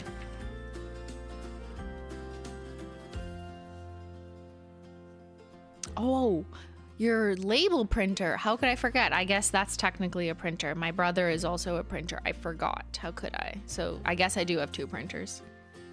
These iridescent toppers get shifty over different bases. It's probably unicorn skins. Yeah, see? Unicorn. Unicorn skin. We basically did this so people remember how to spell without electronic help. You're welcome.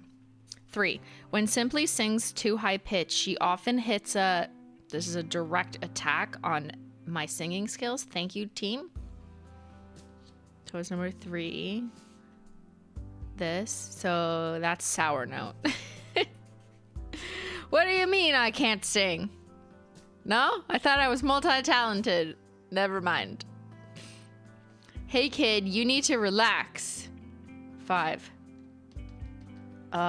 Kid is a child. Wild child. Got him. Calm those children down. Okay, last one. 4-time bottom, 10 worst selling champion at Holo Taco.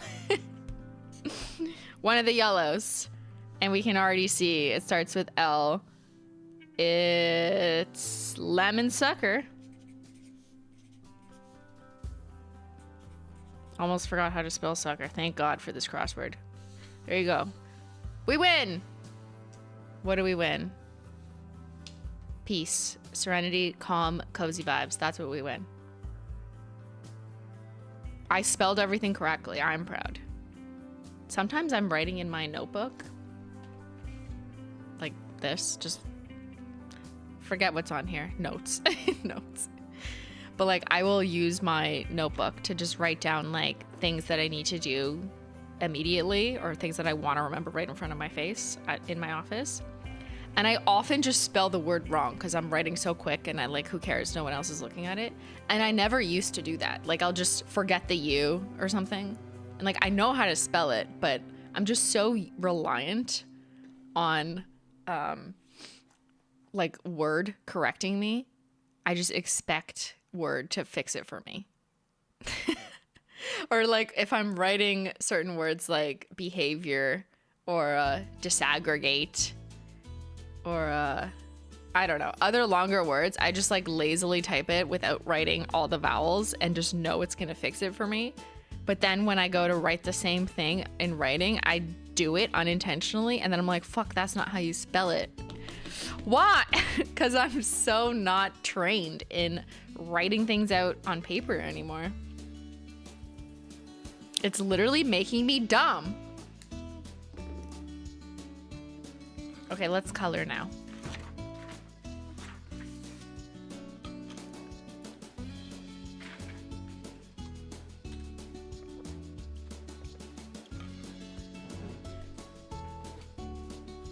The team also made this beautiful coloring sheet. And I have 64 crayons. Introducing Beautiful. What the fuck? It's kind of creepy. All right, I think at this point I can take off my glove because my hand's probably dry. Yeah. We dry and we hydrated. Okay, let's see if I can match the cottagecore vibes with these crowns. Does anyone else color with crowns ever in your life? What? Okay, we're gonna need to test the colors, so I'll use this to test the colors so I don't ruin this one. Drop the crown shade names. Okay, we can read them. We can rank them, evaluate them. This is silver? What? It just looks like gray, but it's looks like silver, but it colors gray. Okay, underwhelming. No, that's pretty. Turquoise blue? That's not very creative. I don't know if that's very cottagecore color. That's more like for David's tea. Tickle me pink? I don't like it. Robin's egg blue. What? No. That's literally David's teal. Come on now. Hello? Hello? Hello? Crown version. Crayon, whatever. I know the difference. I just don't care. Periwinkle? Okay, that one could fit in the vibe. I'll save that. It's kind of peri-social. Yeah, we're trying to find dupes. Plum. Ooh, that looks very work bestie. R.I.P. That won't fit this vibe. Pacific blue. That's very Steep Dreams blue because it's kind of like a warm blue. Asparagus. Oh, I love it when it makes your pee smell. That kind of does look like asparagus. What's this one? Forest green. Okay, that's nice. That kind of looks more like touch grass. So I'm going to keep that one for this palette. Bittersweet. That's like a burnt orange that maybe chat was asking for. It's kind of terracotta-y. It's a little too bright. I don't know. I don't like it. Brick red? Hey.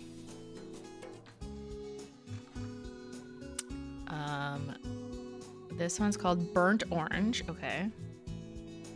That is more burnt, but it's still kind of vibrant. I don't know. It's a little more Halloween-y to me.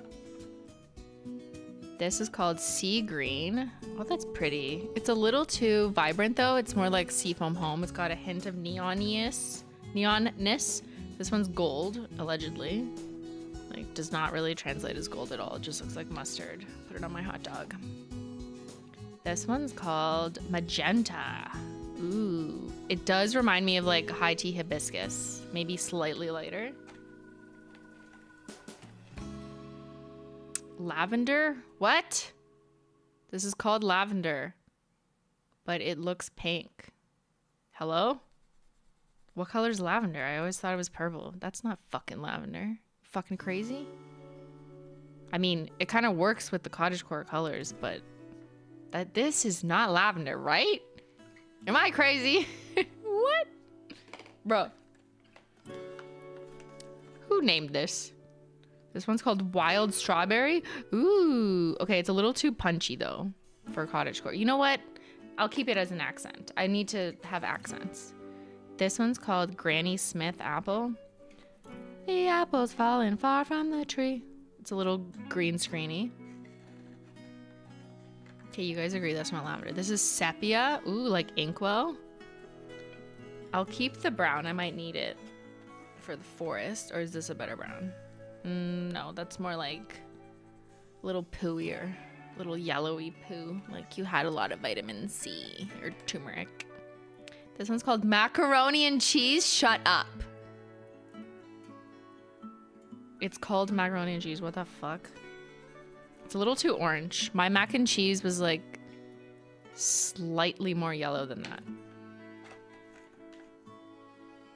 This one's called Spring Green. It's a very chartreusey. It would not sell well at Holo Taco. I could tell you that. Mahogany. Okay. Well, that's kind of nice. I'm bored though. Salmon. Menchie would love it. Okay, that's a nice pink. I'm gonna keep that.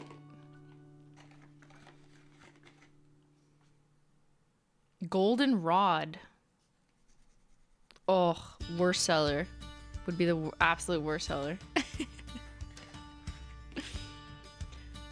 Tumbleweed. Ooh, that sounds pretty. Oh, that's a nice brown. Okay, that's a nicer brown. This is more like Mocha Mousse. Hailey Bieber, where are you? Cinnamon Girly.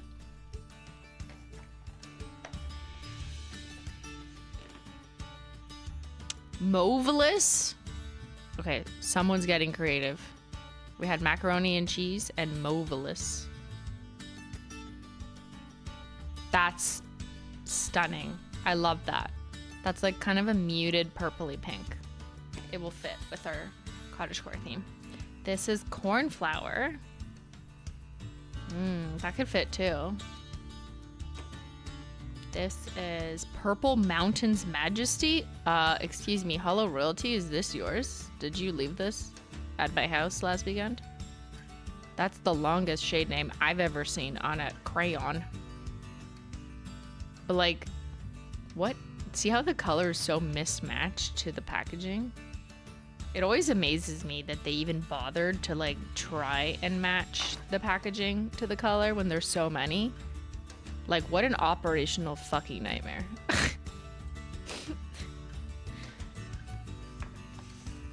Things that I realize since having a nail polish brand. Like, that's fucking crazy. Like, look how close these are packaging wise. In fact, are they? Maybe they are the same. Okay, they are the same. They reused that. They were like, fuck it, we're not doing it. See, these are the same. Oh shit, we're exposing Crayola. These are the same. They're the same. But then they run into problems like this one. And where was it? Fucking lavender, allegedly. This one. Okay. I guess the pink's not that off. But this purple is very off from what the color of the crown's intention is, the vibes. But they are just limited in their purple wraps. So they're like, fuck it. It's got to be under that one. Interesting.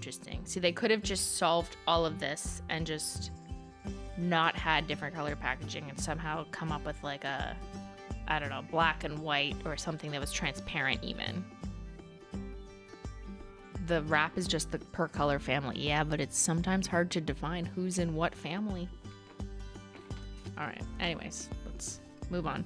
Moving on, Purple Mountains Majesty. This is Holo Royalties. Oh, that's perfect. That's perfect. That's very cottagecore. How many of these were there? There's 64. Transparent paper? Yeah, I don't know. I imagine it was like see-through. That would be cool. This is called Olive Green. Okay. Warm tone. Burnt Sienna. Ew. No one would buy this. It kind of looks like Stay Grounded. Yeah. No one would buy. Just statistically speaking. Timberwolf. Ooh, that's like duct tape gray. I think I'm going to keep a gray. Orchid.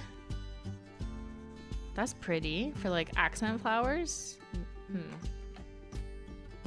Tan. That's not the color I look when I tan. I hope not. Let's if you use a bad spray tan. Indigo. Oh wow, this one's like the darkest one we've ever used. Guys, it's Midnight Spark. Is it purple or blue?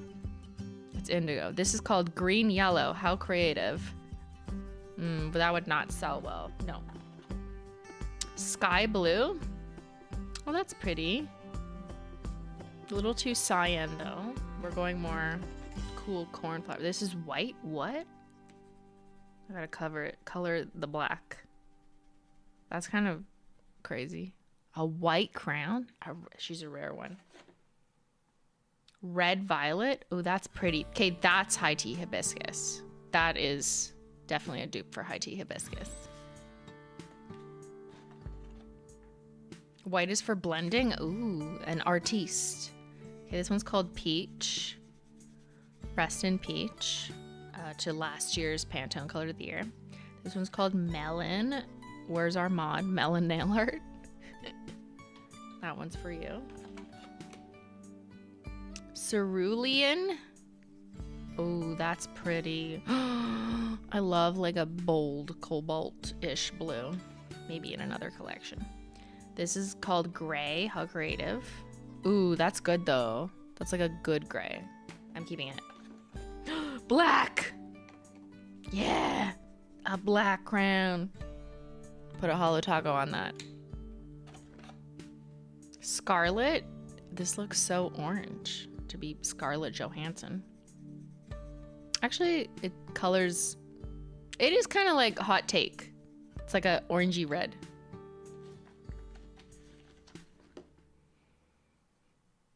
Brown.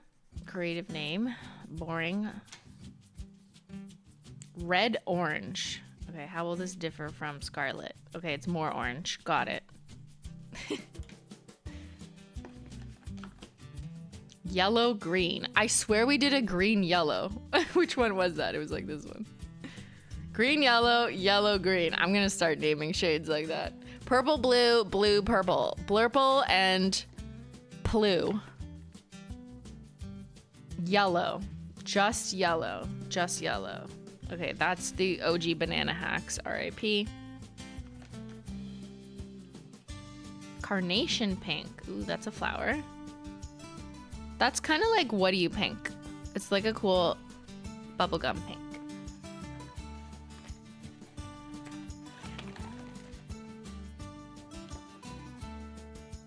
Cadet blue. Ooh, that's like Cold Shoulder. That's nice. I'll keep it. Keep pile. I'm keeping all of them. I'm just holding a pile to color my sheet. This one's called Chestnut. Ooh, it's like my hair with a slight reddish undertone. Reminds me more of like Ginger Snatched, which is a good brown. I don't care what the data say. This is Apricot. Kind of just looks like peach. Yellow Orange. Okay, we've had orange yellow, and this is yellow orange, ladies and gentlemen. This one is just orange. This is very, oh my gourd. This one's just red. I can see that. That's very left on red. And here we have violet red. Ooh, okay, that's also similar to like a high tea hibiscus, although I like that one better. Violet in brackets, purple. Oh, that's pretty. That's kind of like a dark wild child. I'm keeping it.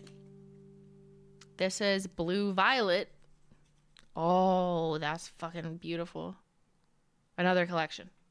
It's like an indigo. Green, just green. That's green screen. RIP. Blue green. You see how hard it must be to come up with shade names that at some point Crayola just gave up? You know, they started with Mauvelous and they ended with blue green. This one's beautiful. Oh, that is beautiful. I do really like that type of navy. This one's called Just Blue. Okay, what's the difference? A little more medium toned. There's one more crayon. Wisteria. Ooh, Wisteria Lane. Okay, creative. Oh, that's pretty. This is in my palette. This is actually Wild Child. Yeah. There. We have identified a portion of Crayola crowns that will match the vibe, and we will throw all these other ones in the garbage. For legal reasons, this is a joke. Do not come after me. I am putting them back in the box, not actually throwing them in the garbage. If I were to do such a crime, I would obviously put on my crime nail gloves first, so you would not have any evidence.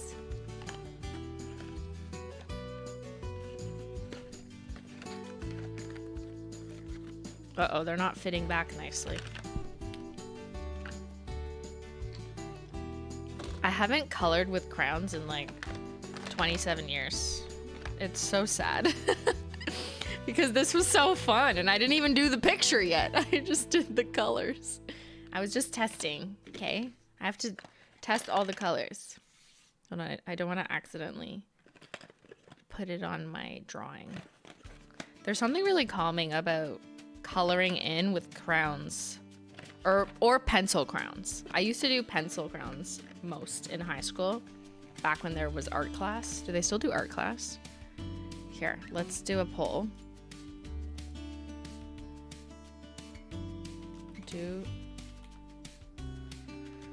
When's the last time you colored with crayons or pencil crayons?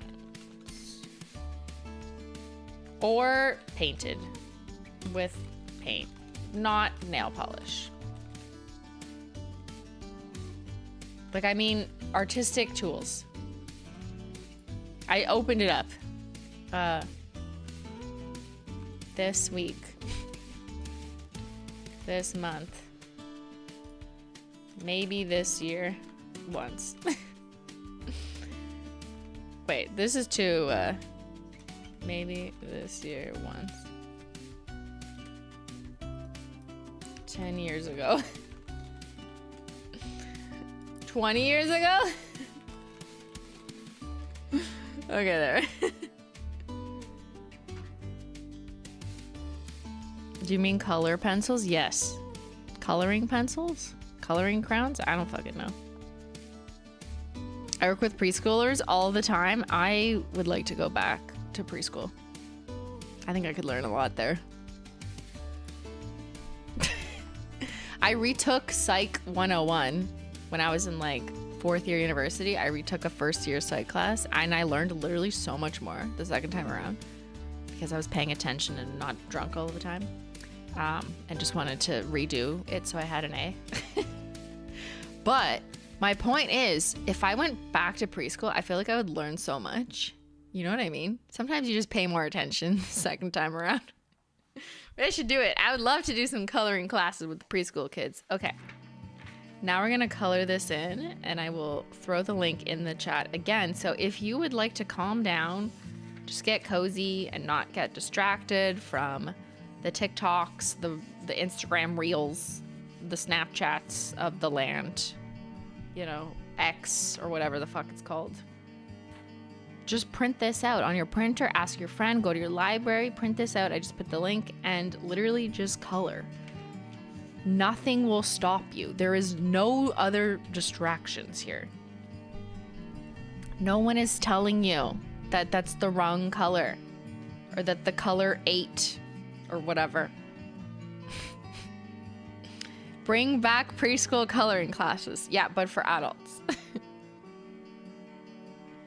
Okay, so here's my colors that we've amassed after that color survey.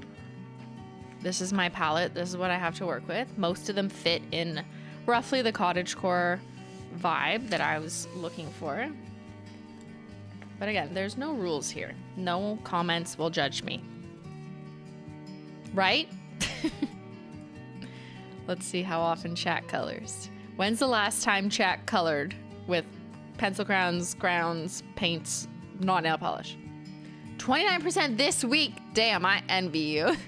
43% maybe this year once. 22% 10 years ago, question mark. They don't remember. 5% like 20 years ago. Yeah, that's great though that a lot of you have colored maybe once this year. This is my first time coloring like this in probably 10, 15 years, I'm gonna guess. Actually, I think I made my grandmother a little crown thing in the hospital. But I'm not counting that because I just did that for her, not for like me relaxing. Truly, just whatever. Okay. Let me begin. So much pressure.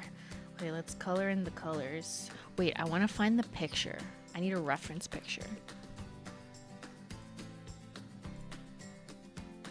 Does this match the exact order? Yes, it does. Okay, see? Look, this is my reference picture. That's what I'm following.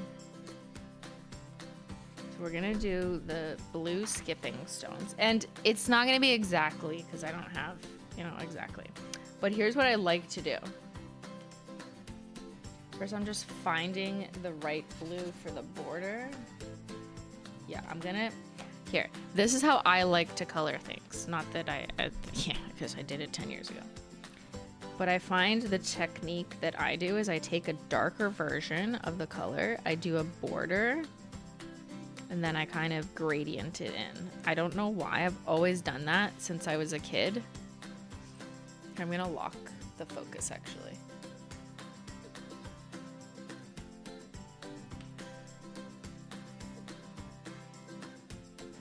Okay, focus is locked in.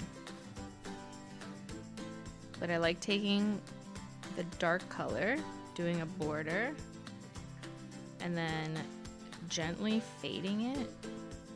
And then I'll take the lighter color and blend it. I just feel like I always do gradients in life. Always find a way. I don't really know what to do about the word mark though. So then I take the lighter color and I just color it in because it'll blend. Yeah. What do I do about the word mark? Can't make it hollow. I can't put nail polish on this. That defeats the purpose. Whatever. I'll just let it kind of blend in.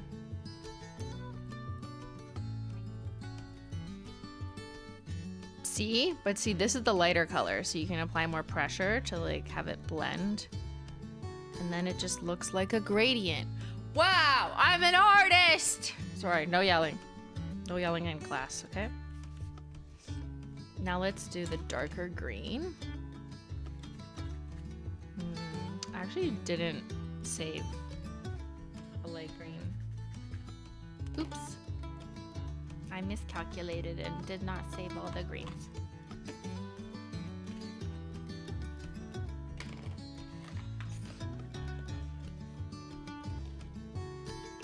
Maybe this one?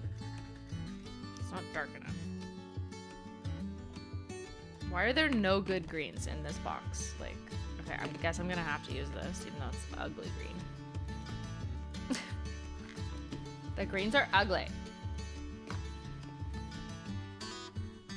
That's the wrong tone. I don't like it. How do I have 64 fucking crowns and like not the right greens. I don't know. Oh well.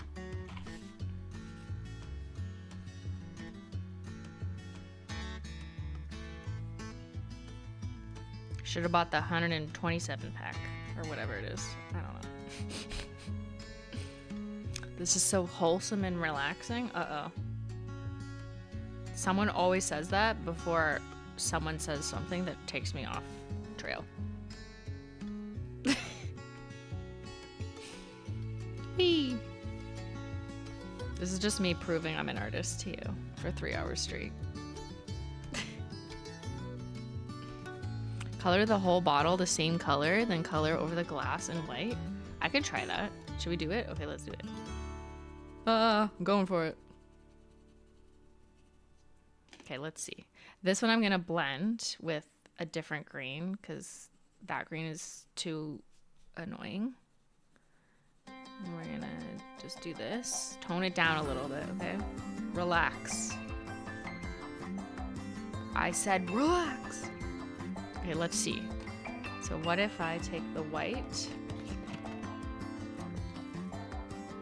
Let's see if chatter is right.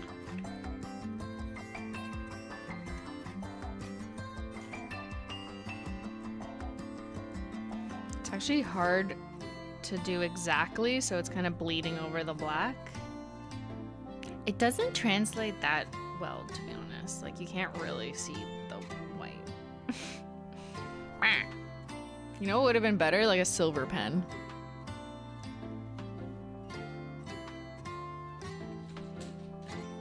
Which I think I have.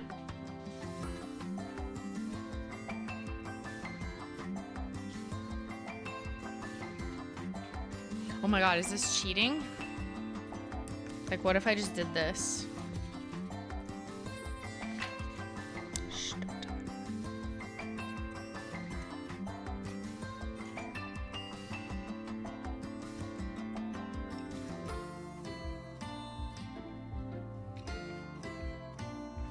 It's shiny.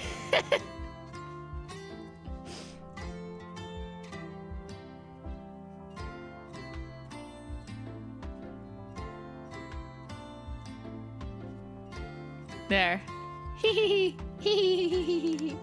No cheating. You guys are no fun. Okay, next one is gonna be the bolder pink. So I got a pink. I got a pink, 2 pinks. Could use these two. Or no, I'll do the warmer pinks actually. So we'll do these. Yeah, sure. I'm just testing. Just for the sake of having different colors in here. You need those holographic gel pens. I think I have them. Or like the milky gel pens. The metallic gel pens. I definitely have pack of like 20 that I bought for, I don't remember, probably a Troom Troom video where it was like a back to school thing.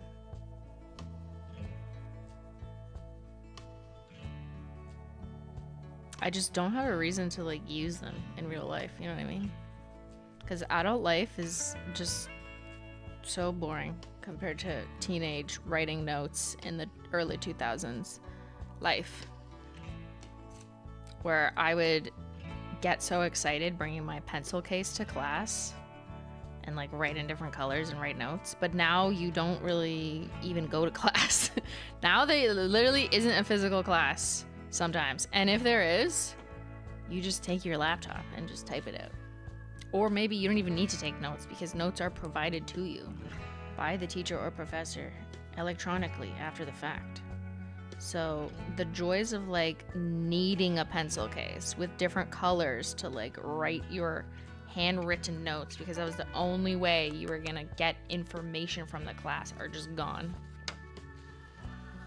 So RIP to the cool pen industry. I'm just kidding. I know a lot of artists out there use them, but that is a much narrower audience than I think there used to be for that type of mixed media. Candy, simply, do you still have your socks from Bulgaria? And have you worn them since? You mean the giant socks that I was like a tube sock? Yes, I still have both of them. Me in the sock, yes. With bullet journaling popping off, I think they're all right. Good point.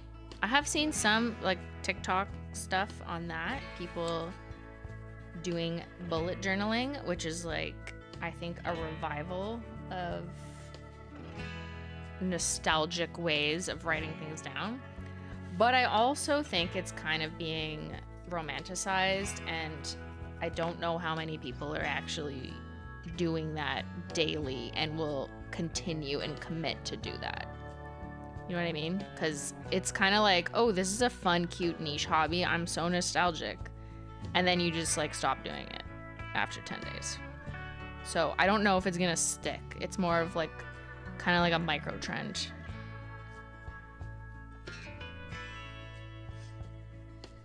Because there's other things available to people to take notes in.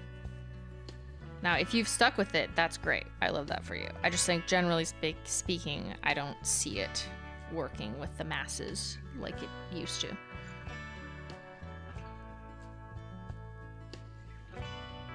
This is a pretty pink. This is called Mauvelous. Sophia would like it. That one blends nice and pretty, though. Like, I like it because it's not as potent. Then I'm going to color in with a bit of lavender, which is not lavender. It's clearly pink, you dummy. But it'll help make it a bit cooler, maybe. You can barely tell. Whatever.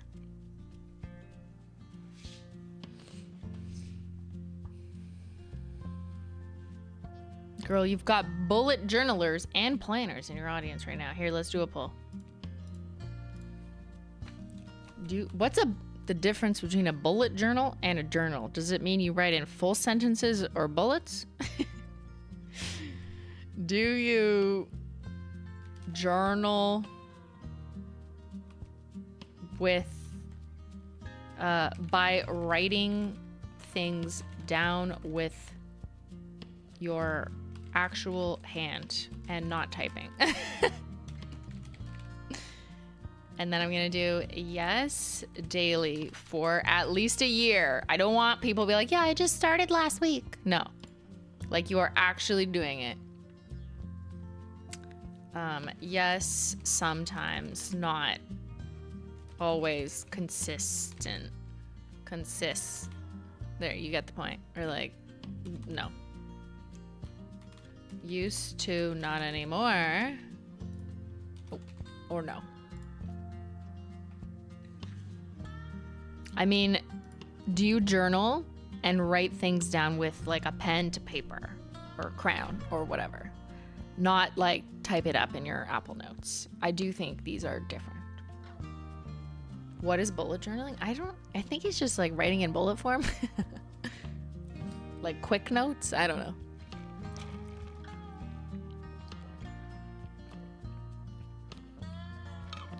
What if you do planning? I don't think those are the same. I think keeping in an agenda or a calendar is not the same thing as journaling, personally. Because I have always kept an agenda or planner in school, but I didn't always journal. Like, those are two very different things, I think.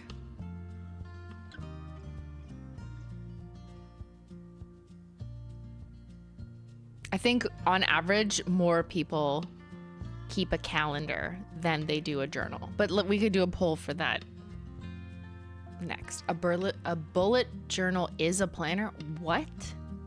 Why are you confusing me?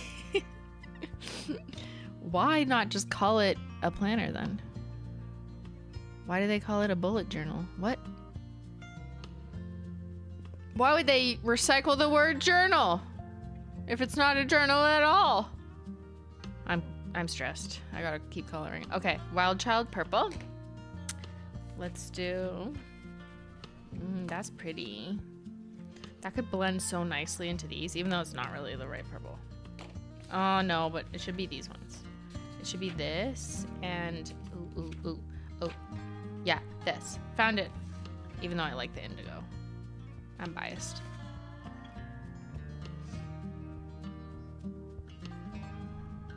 You can journal in a bullet journal, but it's for planning. What?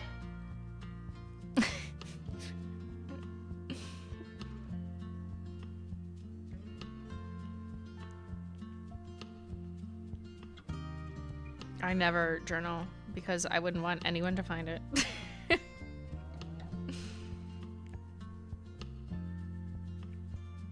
I would go to hell immediately. Like, not even wait until after my death. So, you know, we can't have that. We can't be leaving evidence of any of my thoughts anywhere. They will remain forever in my head. I do keep a calendar, though. Just so I know what the fuck is happening in my life. I just, as a rule, I don't write anything down that could implicate me in anything. And that's because I went to jail once for 10 years. No, I'm just kidding. Probably because a combination of working in crime and justice. So I've just like developed this annoying sense of like being overly concerned with anything being evidence. Even if it's like not actually criminal. I just don't want anything be available to be held against me. Don't put that in writing. And also, someone read my diary when I was a child, so that I think scarred me for life. Oops. But I learned and never wrote anything down again. What a life. So real.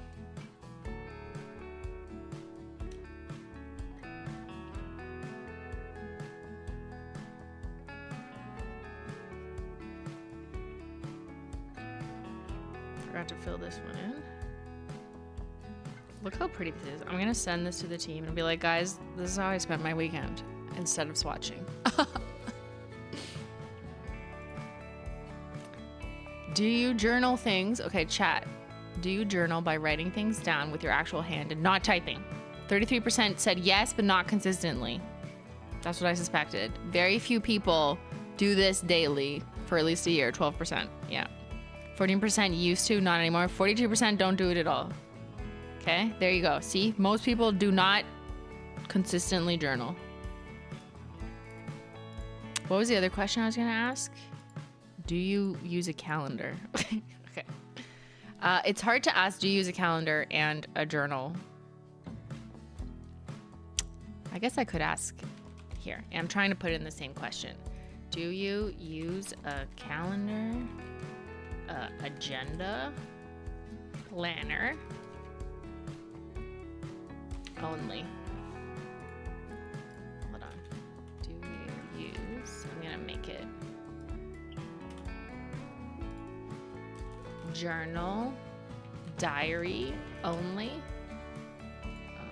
always both, or none? I am so unorganized.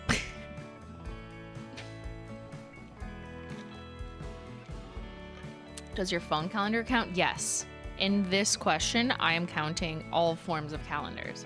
So I use electronic calendars because I prefer to have all the things I need to do, the meetings I have synced across devices. That's just most effective for me. If I wrote it down and it was in a notebook, I would not always have that notebook with me. So that would be a disaster.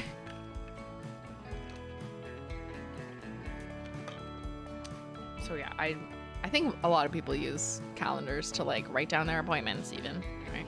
Or if you work at all in a place that has meetings ever on anything like a video conference, you probably use some form of calendar, whether it's Google Calendar, Apple Calendar, whatever the fuck MS Teams calendar is. Like if you work at all in a place where you have meetings, you probably use a calendar. So your answer should be yes.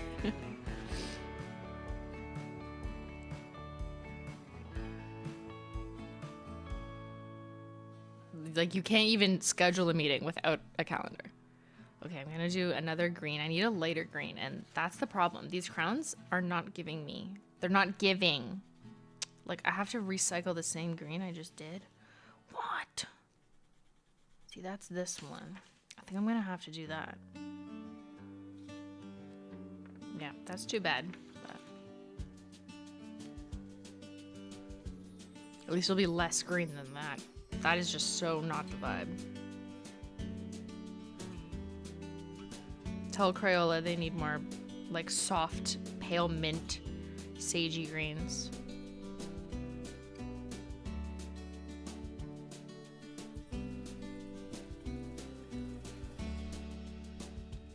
Yeah, but it's okay. We're just gonna blend. So I'm just gonna go lighter. So instead of using a second color, I'll just go like this. Yeah. Whee! This shade is actually very touch grass. Close enough.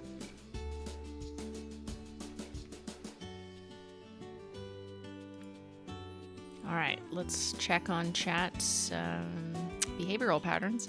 Do you use calendar, agenda, planner only? 63%. 19% is that overlap. They journal and they use a calendar. 4% only diary and never use a calendar or a planner. How do you know what you're doing tomorrow, or you just don't care? And 15% don't use anything. What? Okay, 15%. How do you live? You never put anything on the calendar? How do you remember when your doctor's appointment is? How do you remember when to take your pets to the vet? What? Do you just have an incredible memory and you just like know everything in your head and you never need to write it down? That's crazy. You just go by the vibes? You make my husband remember for me? Why? Remember for yourself. Menchie's here. You must have a really good memory or be very terrible and never show up to meetings when you were supposed to. ADHD? But isn't that kind of the guidance to like keep a calendar because it's helpful? A lot of people don't remember things. I don't think it's just an ADHD thing. But it can be helpful to all types of people, right? To have reminders.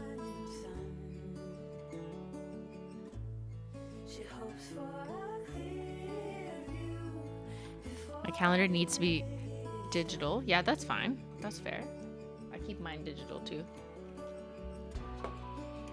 I answered wrong. Oh, okay, I forgive you. Maybe you just answered wrong. Okay, the last one is garden party taco. So how should I color that one? Menchie! She's here. If I don't write it down, I'll forget everything. I totally agree. School did this to me. But I think it's a good thing. So writing things down actually helps people remember what they wrote down.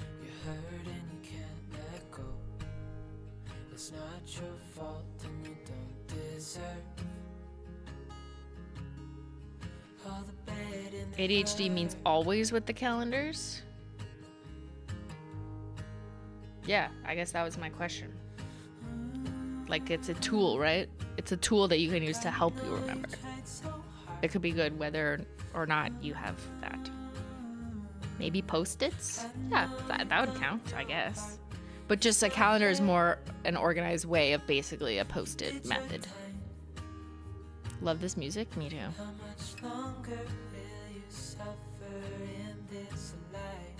This song reminds me of the Shins. Oh my god, I love the Shins. It does remind me of the Shins. Okay, this song is called It'll Be Alright by Cody Francis. It's royalty free, but it absolutely sounds like a track off of like Garden State, the movie, by the Shins or something, even though it's not. Okay, now we gotta do garden party taco, speaking of Garden State. So I think I'm gonna do like gray. Yeah, and then, I have an idea.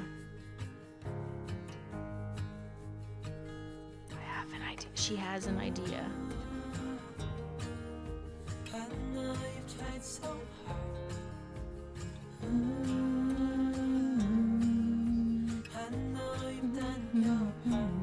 It's not fair. You did your time. How much longer will you suffer in this life? But don't give up. Just hold on tight. It'll be alright. Guys, it'll be all right. The song said so.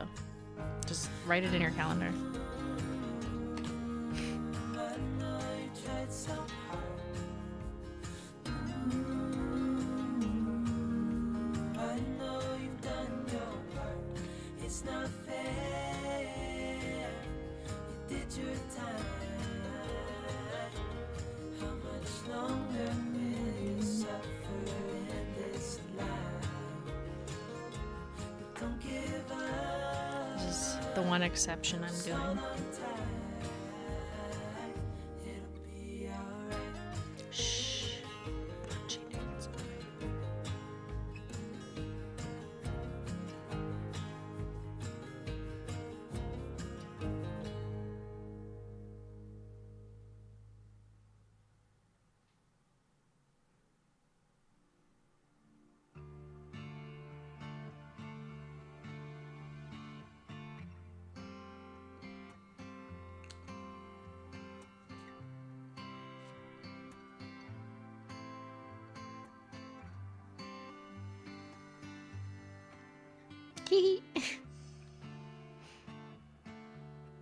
We're making beautiful things, okay? The world is an ugly place. So color in a book.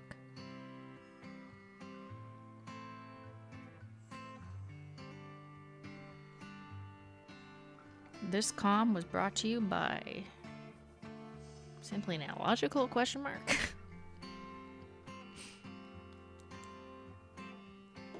It's so pretty. Just wait until you see it in the light. I could have done more flowers, but we're not done. We're not done. Look, I still have a whole garden to fucking draw. The song is so Life is Strange. It's also that. It is kind of Sufjan Stevens. Yeah, I'm probably pronouncing that wrong.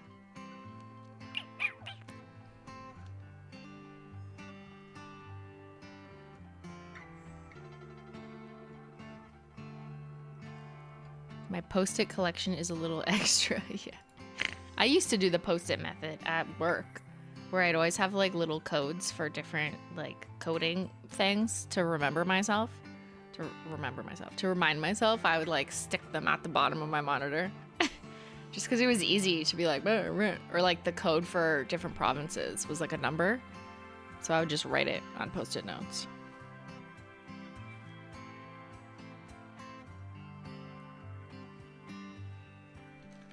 All right, let's color the grass. I kind of don't want this to be super realistic, or do I? I don't know, I haven't decided. There's just not many options for the green. Like the green is sad, to be honest. So I kind of think I want to do a more surreal landscape and maybe continue with pinks. I kind of really like these muted ones. But I also like the contrast of these purples. Oh, she cannot decide. Maybe let's stick with these guys. Oops, don't color that. Yeah, I'm gonna do a hyper real pink grass. Okay, yeah, that's the move. And it's all gonna be a gradient. So I'm gonna take the dark one.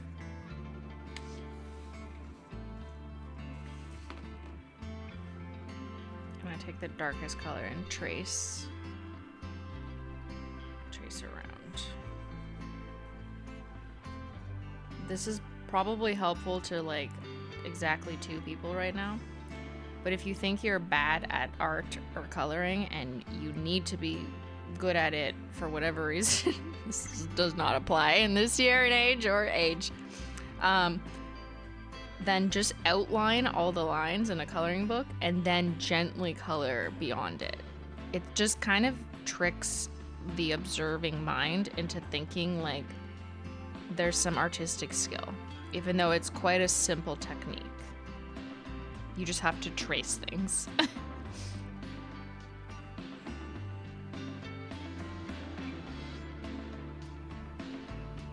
It's a lot easier than like freehanding drawing new shit in a scene. Just work with the existing scene and just trace everything. And for some reason, when all is said and done, it kind of just looks pretty sick. I don't know why. Oh, it's gonna be hard to outline all these flowers. There's so many lines. Oh no. She didn't think this part through. She was bragging about this method and then found a fatal flaw.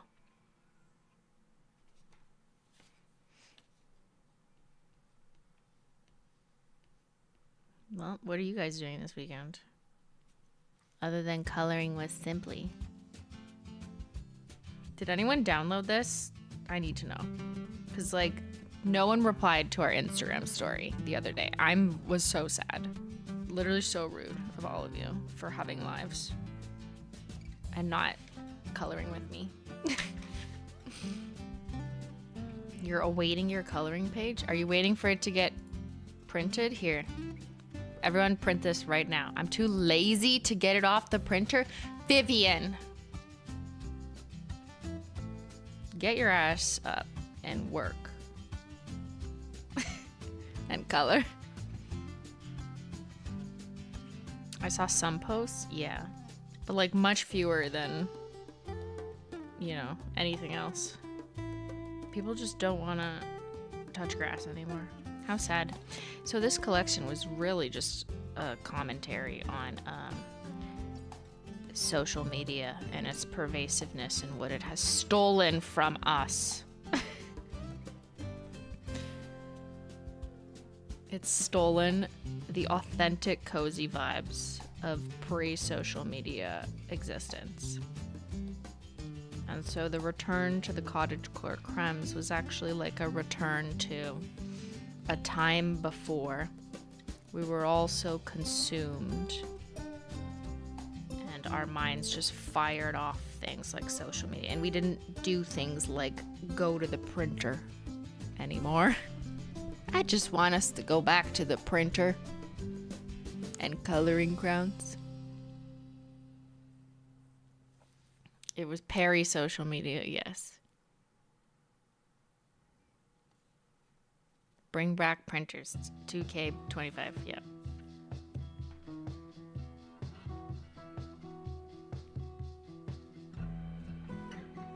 Man, I'm gonna color surround these rocks. Simply reflection time. Yeah, remember those? The irony of reflecting on social media while I'm literally on it. Shut up. I think I've done some steps to like not get as, you know, not let social media mess me up as much as it could hypothetically mess me up. Just a little bit messed up. But not like the hypothetical for more. I think I've successfully protected against the worst outcomes.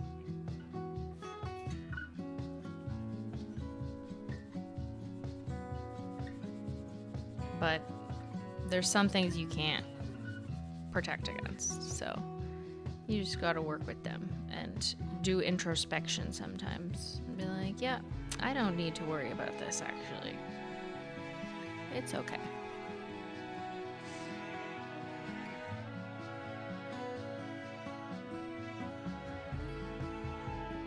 You're coloring on your tablet? Okay, that's cool. I never got into that. I don't really know how, but I know people who do that. Like Julian does that, right? And it's just so cool. I never really figured out how to do that.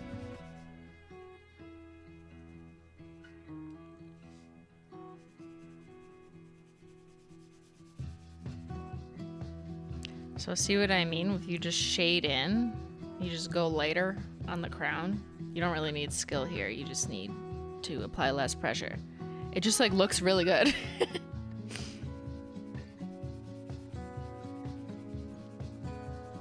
I'm gonna do some different color purples. Is Ben coloring also? I highly doubt it. You did get popular like 10 years older than most. This is true. I am an old lady on the internet. I always felt like an old lady on the internet, even when I wasn't that old.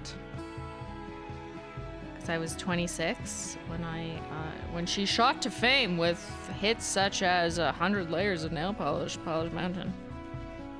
And I felt so much older compared to everyone else who was famous or whatever for being on YouTube. So I already felt like, fuck, why am I the one who's like most in touch with reality? Because reality is definitely not an Instagram life. And it is precisely because I was older, I think. So being older meant I already had a job. I already finished school. So yeah, I had a different experience on the internet than people who got famous when they were 19. So they didn't yet have a somewhat adult experience in what is considered reality.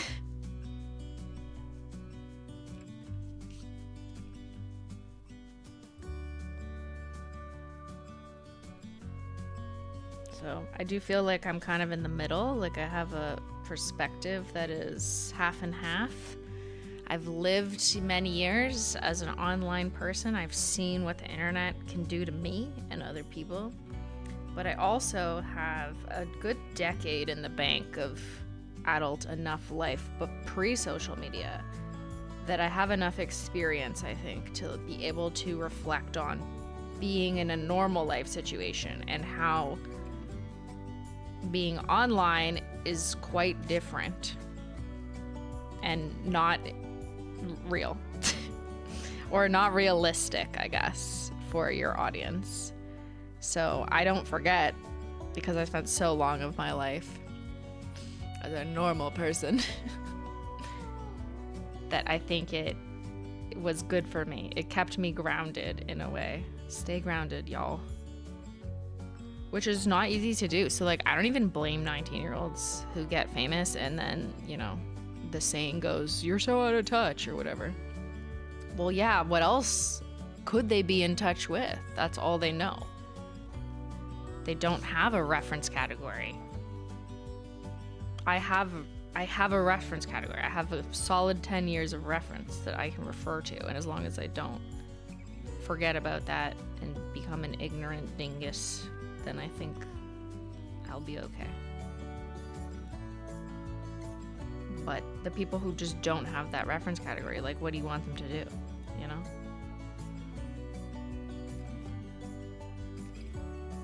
It's like yelling at a child for like, oh, it died.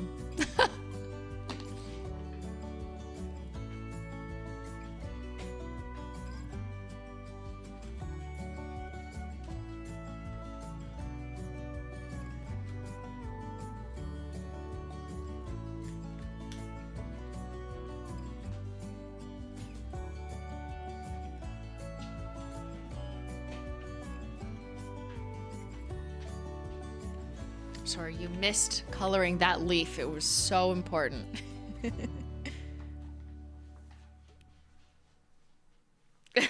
No, not the child died. My camera died. Relax.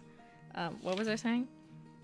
Yeah, I kind of see yelling at like 19-year-old or young social media influencers for being out of touch or whatever it is you're criticizing them of is akin to like yelling at a child for not understanding rules yet. Because they don't have the experience and reference category. And there's nothing you can really do. Like, that's just their life. Like, they're just famous now. They just have $1 million now. I guess you can be mad at them. But you yelling at them and telling them how to do better, I don't think it's gonna work. As much as we hope that telling people what to do works, it doesn't work like that, I think. Psychologically. That's not how people tend to take advice, just because someone yelled it at them on the internet. You know what I mean? It comes through learned experiences. So, all you can do is kind of hope that people learn through their experience, and they will make mistakes, and they will be out of touch and rude and dumb and cruel. But maybe through those experiences, they will learn that, you know, just for example, like being rich and famous doesn't give you a license to be cruel or rude to others. And maybe they learn that through some very specific experience later on. By the way, this is not about any one situation. I'm just reflecting at the broadest level possible. I just think, like, sometimes you can't tell people what to do and how to do better, because I don't think a lot of people are wired to listen to it. I think sometimes you kind of just have to let it go and let people learn through experience and time and reflection how something could be better for them, for the world, for whoever the fuck. I don't know. Just like in general. I just think we do a lot of yelling, I guess is my point. I'm trying to be calm and cozy, okay? I think the internet yells a lot. Everyone's screaming all the time. Just screaming at other people to do better or fucking do it this way. You're doing it wrong. I want this. No. Even if it's positive, they're screaming. When did we all start screaming?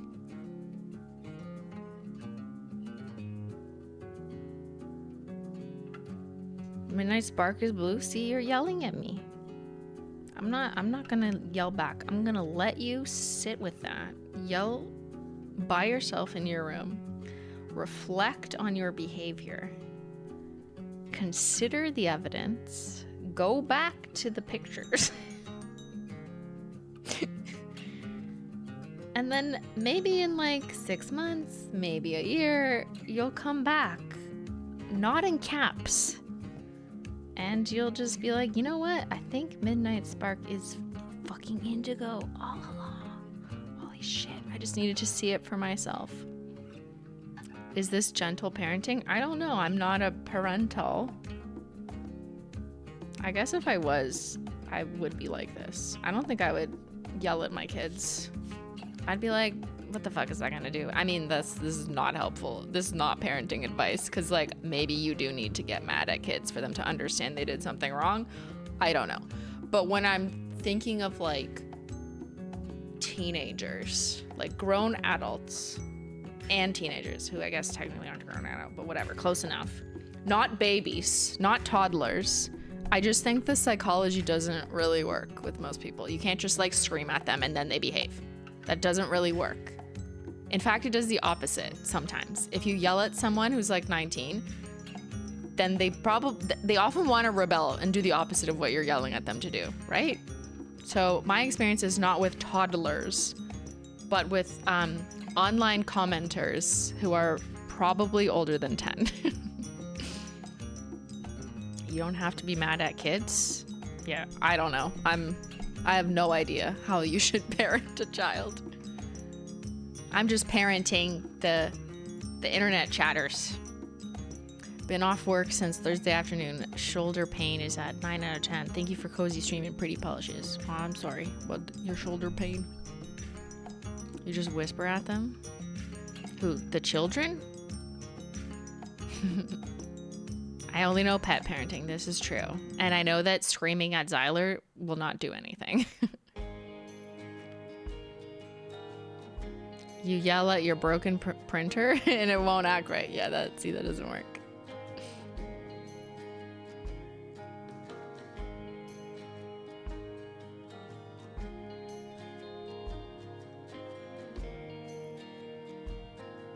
Considering evidence has become politicized? I have no idea what you're referring to. What?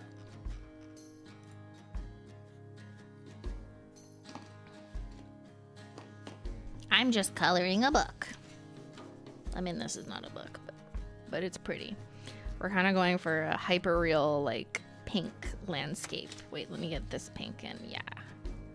See, kind of blendy wendy.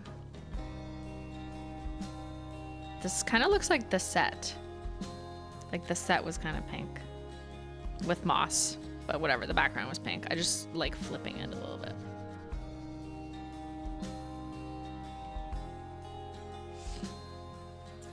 Love everything you said. So often, no matter how much you want to save others from having to learn lessons the hard way, no matter how well you say it, sometimes they only learn by doing it themselves. Thank you, Raiden Husky. That's a nice summary of what I think I was trying to say. Yeah. I think that's the moral of the story. And I think that's why with age, people just like get tired. Like, you know, I don't know. I don't think maybe I would have like clapped back to comments 10 years ago. And like, I still do sometimes. It just depends on my mood. And I usually do it in like a funny way. I don't do it in like a, I will destroy you way. But I just think the internet overall has become more of like a yelling landscape. Like, what happened? Everyone is screaming all the time.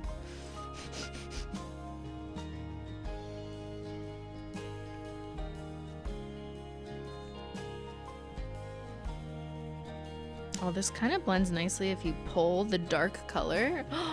Wow, I just learned this. Look, I'm learning new things live. Like, I'm using the light one, but I'm pulling the dark color, and it's giving me this really pretty, like, blend pull. Wow. Like, it's, like, bleeding. Not with a simply yelling emoji. I know. I'm a hypocrite. Cancel me.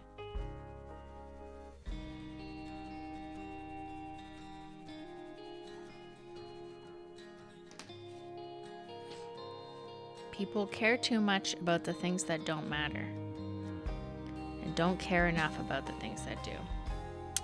I think people also care about things they think matter, and they will yell about that too. And I just think social media as a tool has provided the vehicle for yelling, whether it's about things that they perceive as to matter to them or the world, or not. Either way, there is yelling. There is yelling, there is attempts to correct, there is attempts to insult, to take down, to hurt. And for what? I don't know. I guess like people feel like they get a rise out of it, like about yelling at people, they feel better. I find this so psychologically interesting because I can't relate to it currently, but I think that's because I'm a social media person, so I never really had the experience of commenting something rude to someone just to feel better. Like, I've never done that unless I was like joking, because when I was a kid and would have done that, there wasn't social media in the way that exists now. So I'm sure I did it like in the schoolyard and like was rude to someone. Sure. At some point I was mean to someone. But like, I've never left like fucking comments on someone's Instagram like, girl, this is nasty, you're ugly, or whatever the fuck. I don't know. Like, I can't even imagine doing that. But then I see it happening all the time. And it's not even that simple. Like, my example was just like a very simplified version of online hate, but there's more creative ways of hating on others, like backhanded compliments. See that a lot too. Or people saying like, you can do better than this for whatever reason. And I'm not here to talk about like when it's valid to say that. I didn't just mean the general vibes of like someone's providing a recipe. This is my go-to example. Someone's like sharing a recipe. Like, okay, that, I don't know, they just like to make it's objectively not offensive, like in a meaningful way. But then there'll always be someone who's like, this is unhealthy, I can't believe you're promoting this, you need to do better. And it's like, is it really? Like, what? They're not saying you need to have this every day for all of your life, or like, what are you jumping? Like, stop leaping, you're gonna turn into a frog.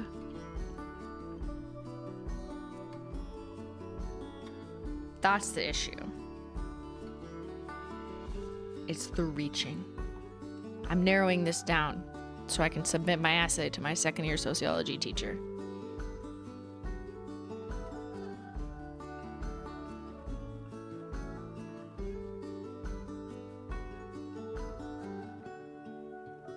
People can swipe away to see something else. Yeah, but people don't want to do that. They want you to hear what's wrong with you and why they're right.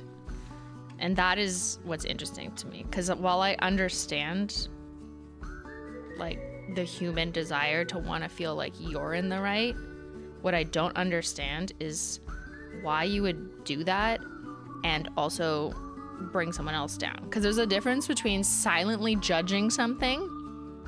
Like, we all judge people all the time. Don't pretend you never judge anyone. You're lying.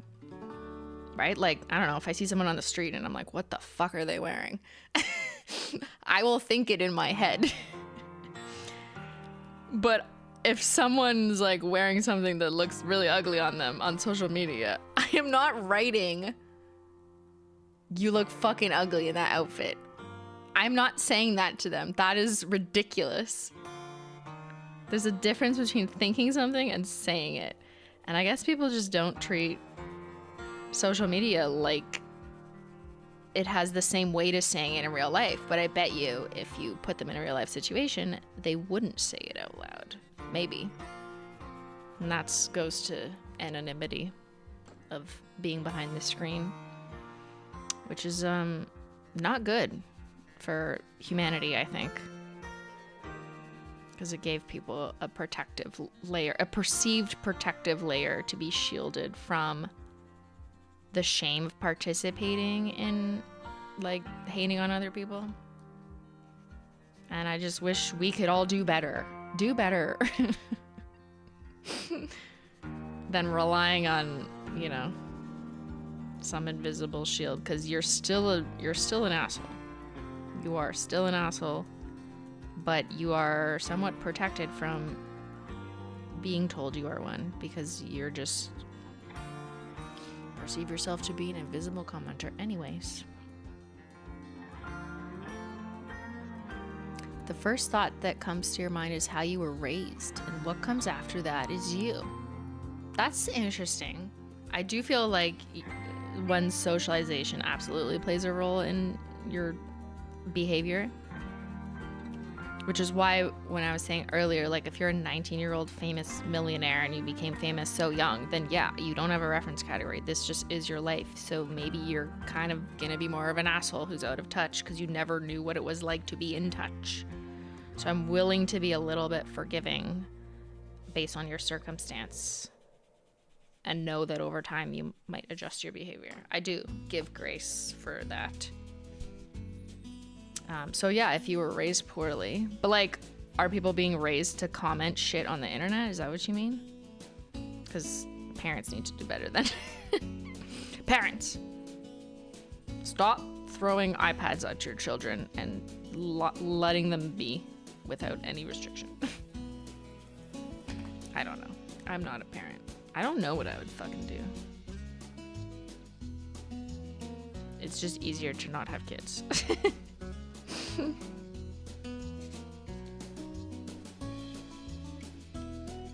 Look at this. It's so pretty. Actually, that's kind of ugly. I fucked up here. I'm gonna try and blend it more. It's that darker purple. It's hard for it to blend. I thought I was onto something, but I was so wrong. We might have to disguise it by, like, doing a little bit intentional purple grass situation.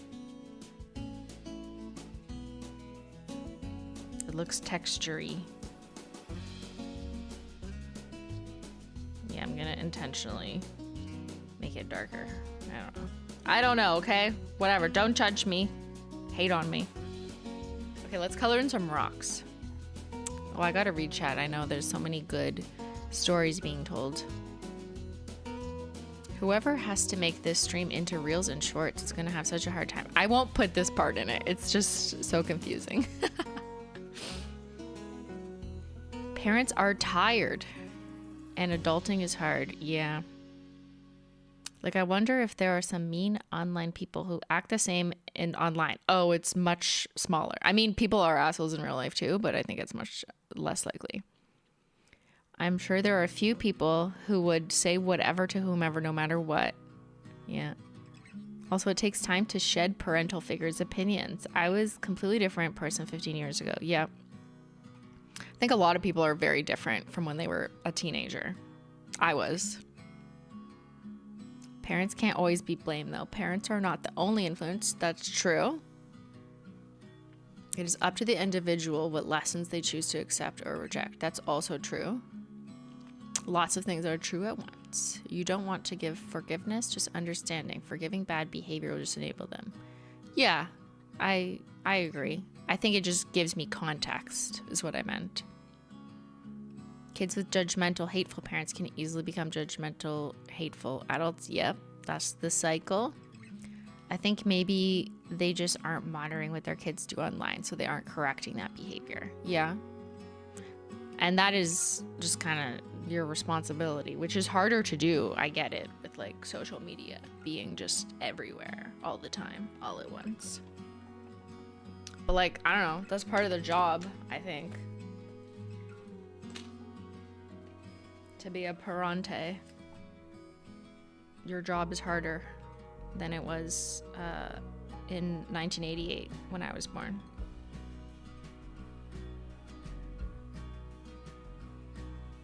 Whee! That's a rock.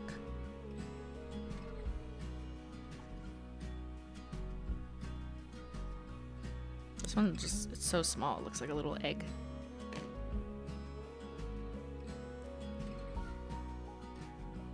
I don't like this green.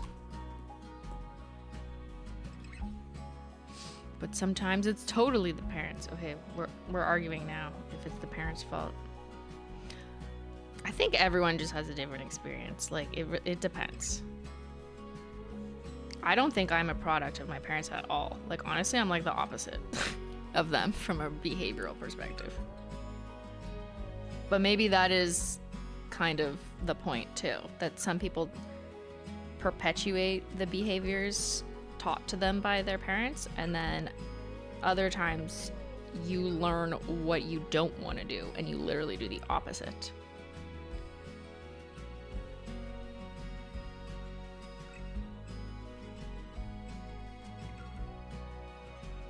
For better or for worse.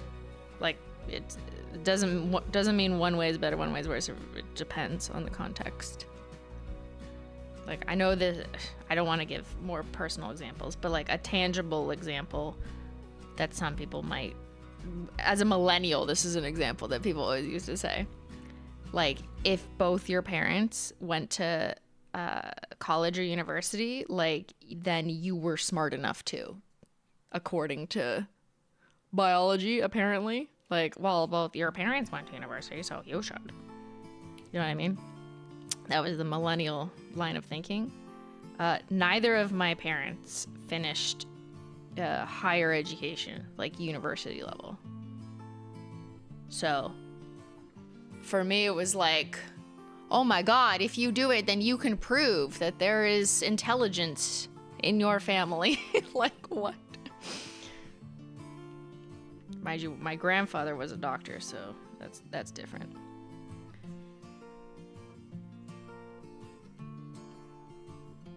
But I guess that's just one example of me being kind of opposite of who raised me.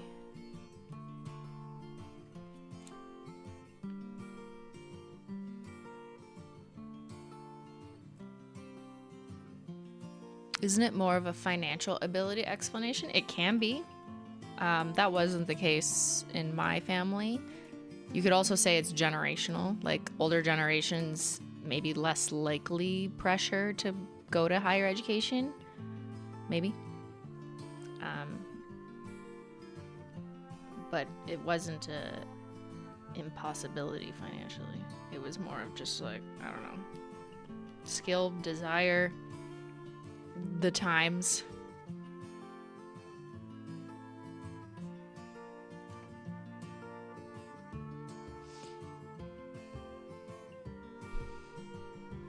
Dad working in a car business didn't need a 4-year degree.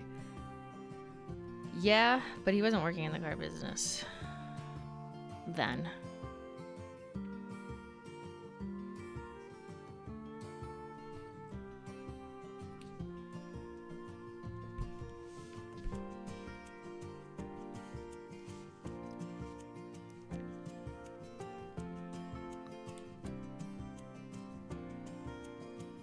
If I didn't go to college, I got kicked out of the family? What the fuck?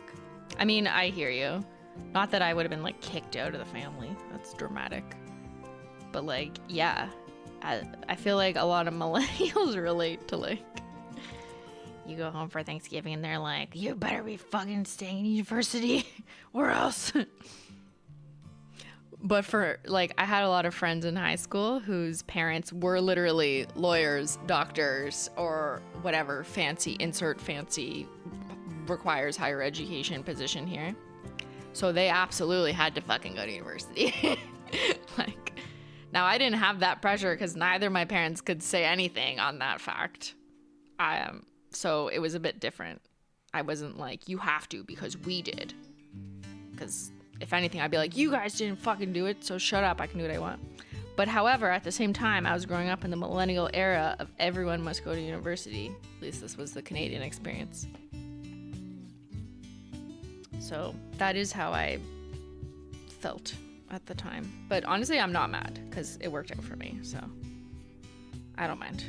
The social pressure actually helped me because honestly, I'm not incredibly intuitively smart. I'm not fishing for compliments. I know when people say that, they are. But like, I have to work hard in order to get a good grade. I'm not naturally like gifted where I don't need to pay attention and then I just make shit up and get an A. No, that is not me.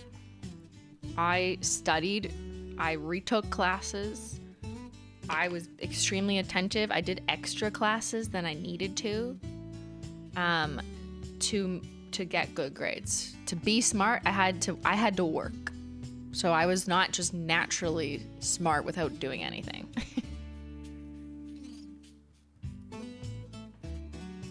Like, I couldn't be lazy and get by and just be lucky, you know, from a grades and graduating perspective. Whereas I definitely had classmates who were like not doing anything and still doing very well. Okay, maybe we color these flowers like, I don't know. I kind of want to color them orange, but I don't want orange. Maybe like blue. Fuck it. The opposite of the sky. I don't care. Or maybe like, should we do an ugly yellow? Okay, I'm taking a risk. Minty green. Kind of looks like clovers. I have no clue where future generations are headed and won't lie that part of it is a bit troubling, but gotta believe there will still be good people going forward. Yeah, that's a good way to like look to the future. I hope so too. I hope there are good people in the future. Are we cooked or are we cooked?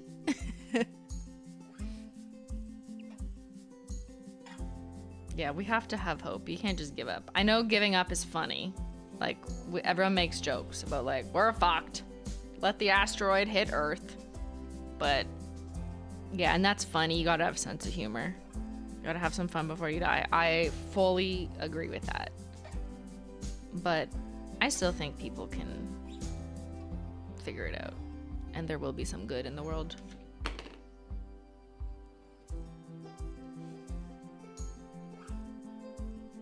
I'm gonna do these flowers pink.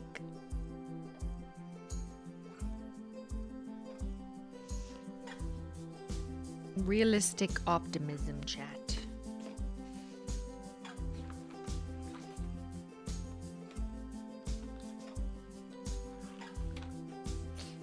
Hope is seriously important, but you can make choices to support your hope. Yes.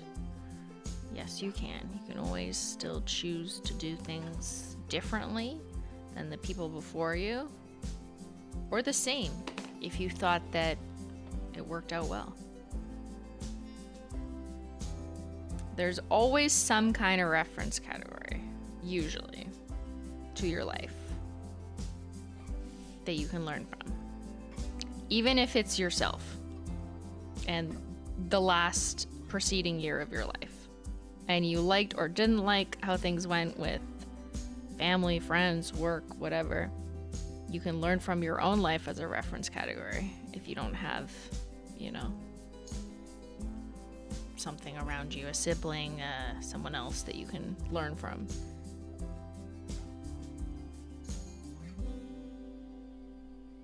A movie.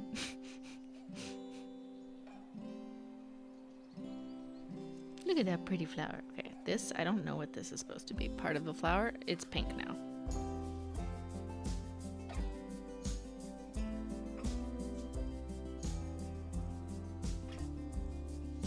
This looks so pretty. Thank you, I colored it myself. It really is pretty, although I'm getting kind of lazy here. I'm coloring in the flowers. Wow, how, it's 2:30? Guys, coloring takes so long. Here, this blend is still bothering me. I did not blend this nicely. I will forever regret this life decision.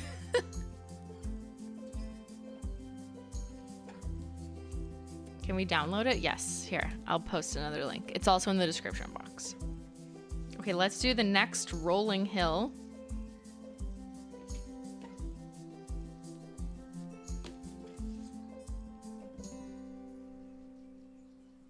The hills have eyes. The hills have nail polish. Wow, I didn't know you could paint. You didn't know I could draw? Guys, it's Simplynailogical. She can barely do nail art. Graphic design is my life. Graphic design is my passion. That's cool. I almost went into graphic design, but then I wasn't allowed. Please refer to my earlier story on being a millennial and expected to go to university. For not art, I guess. Which I don't regret. Not that it was, I mean, it was my choice what I took, but I like how my life turned out, so this isn't it's all good. I like criminology and justice and data, so in the end, I am happy. And now I get to do art, so, you know.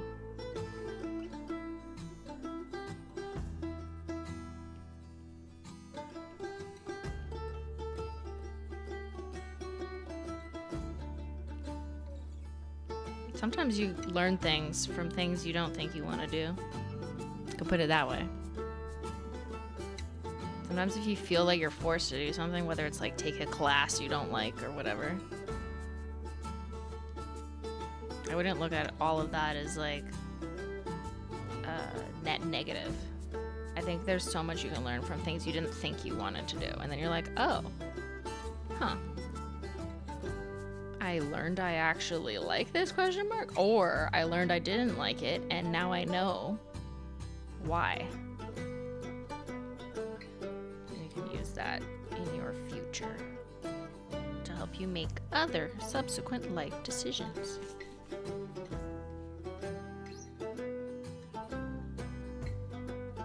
I went to school for graphic design and I regret it.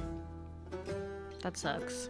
But at least you know you don't like it. Or I don't know if it's because you don't like it, but maybe you just didn't think it was of value. I guess there can be different reasons. I definitely took some classes that I don't think were of value. But I think the net positive was like good. Or that there was a net positive.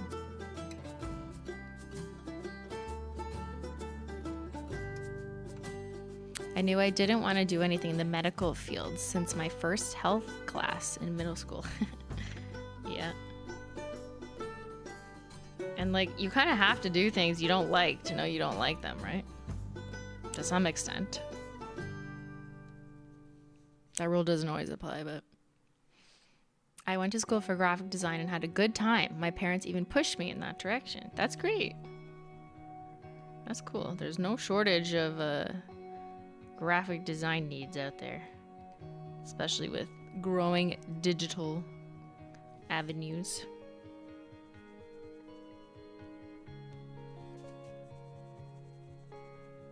People always need something to look at.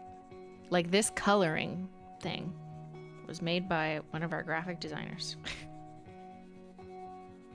See? We couldn't even have coloring books without graphic designers. There you go.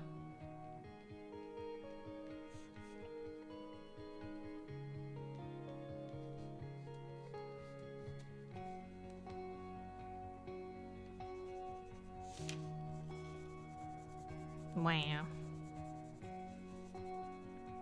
Okay, the pink hill is looking absolutely so pretty. She's so pretty. Okay, I'm gonna color in more bright green here, actually. Too bad you're getting all greened in. Flower, too bad.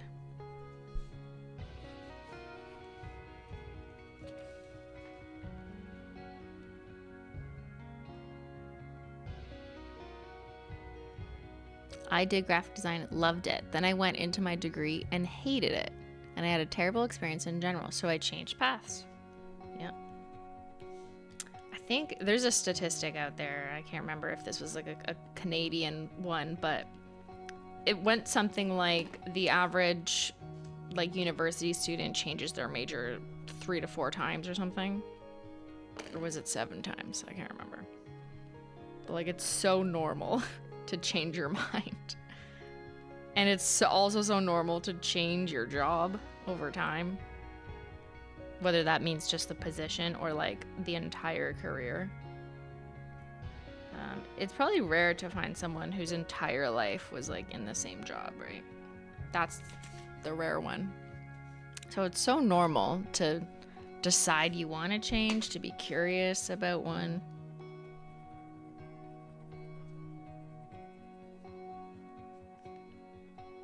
It's scary. I get it. But you'll only know if you try.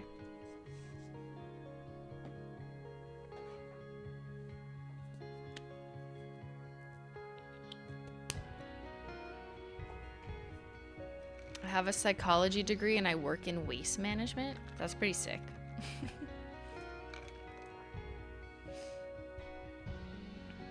What if it was like waste management of social media comments? Because there's a lot of waste on there that could be managed. And you could use your psychology degree to help with that situation. It took 2 failed careers for me to find my passion, and I'm so glad I didn't give up. Yeah. Honestly, like, don't ever do that. Don't think, I know sometimes we feel like in the moment or in the day, yeah, oh, I'm gonna give up, fuck this, and whatever, that's fine. That's the normal up and down of daily life. But on a more permanent basis, like, that shouldn't unironically be your outlook, you know? Like, I hope people do want to find something for them. It may not be today, it may not be tomorrow, but looking up and out, and just think of yourself like a year ago. Like, you were not where you are now, probably, right? So much can change. You just kind of gotta sometimes just sit back and trust that things will change.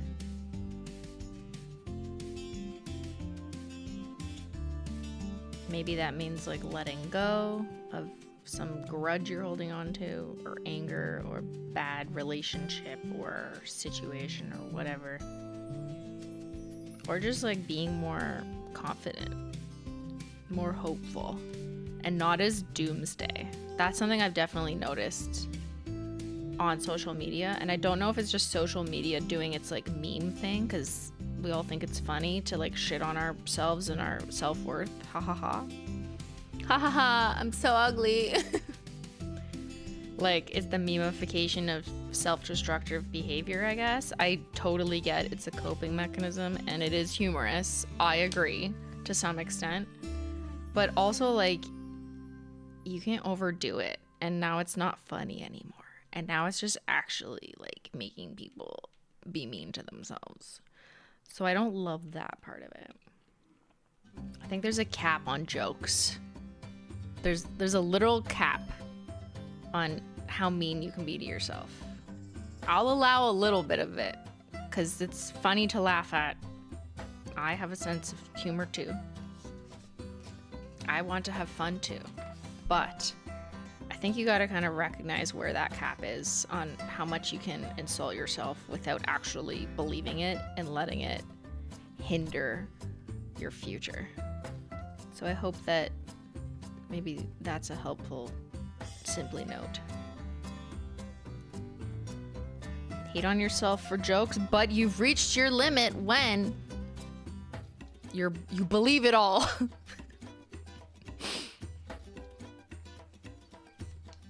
I will cut you off from your self-depreciation jokes. Yeah, I'm talking to you, Gen Z. You're cut off. You have reached your cap.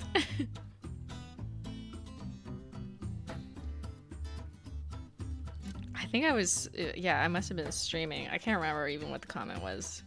But like, wasn't I saying something like innocuous? And then someone was like, fuck, I can't remember what it was. This was like last week. About how like sad or pathetic something was, so they couldn't do that anyways. And I was like, come on. I don't even remember what it was, but it's just like that type of thing I see all the time on social media.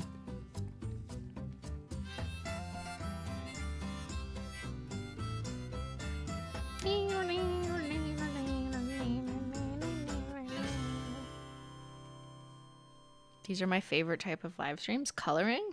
Really? It is quite calming. Why do I feel so calm? I drank a whole energy drink by accident, and now it's like that didn't even happen. What the fuck? Why is the blue crown going so hard? He really wants to prove himself. He's overworking. He's going really fucking hard. I'm actually really excited for the blend of this blue guy.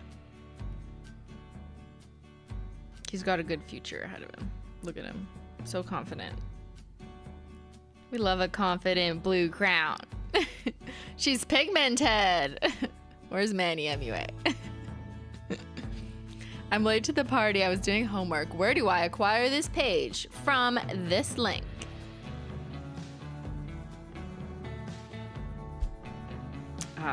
Holo Taco shared it on Instagram the other day. I think the story's gone, but it's in the video description box too.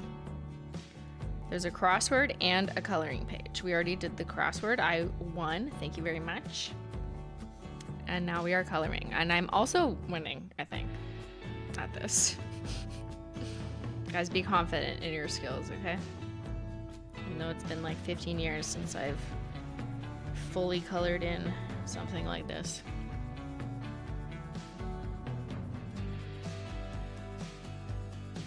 Okay, now I'm gonna take this blue. Oh, I missed a spot. No! This pencil, crown is really going hard. It's called Bluetiful. Shade name is Bluetiful. Now let's try something. So this, yeah, see? Look how pretty she is. Now I'm gonna pick another blue to like fade.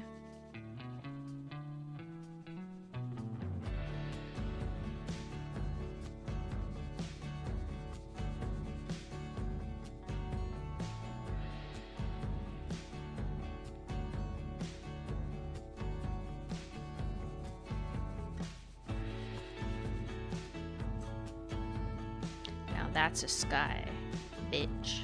No one can color like I do. Confidence. I can color better than you can color. I've seen your coloring. Do better. Do better, chat. Yeah, my coloring, she is giving. She's giving art history degree. I don't have that. Yes, queen. Slay. Slay harder than all the rest. She is eating crowns like Troom Troom. She ate all the crowns for breakfast.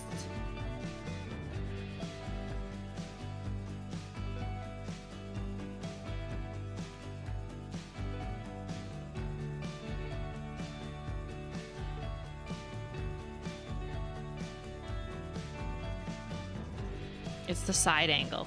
If you notice my technique, it's the side angle that's helping here.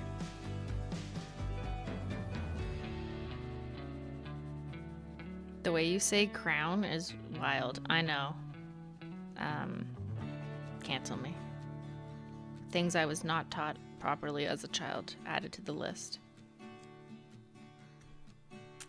Because it's just like, they kind of blend. Crown. Crown. Crown.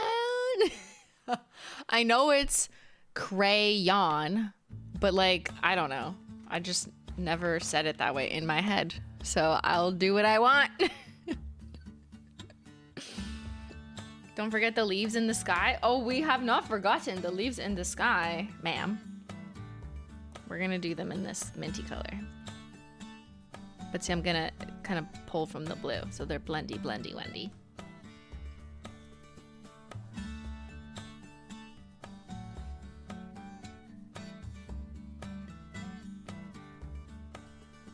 Yeah. Okay, so they got blended, and now, what color should the clouds be? Ooh, this is an opportunity. I feel like they should be like peach. Call me crazy. Call me cray. Call me crayon. I'm not done the sky, I know. We'll have to revisit it. But I feel like I kind of want to do peach. I'm doing opposite. It's opposite day.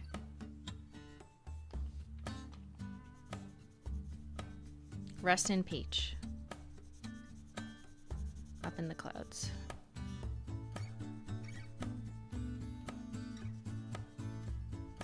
This color's not that potent. It's a weak peach. It'll do. Okay, now I'm gonna take a different blue, which is the lighter blue. Yeah, this is like a lighter blue. To kind of blend, to pull the blues together, sort of.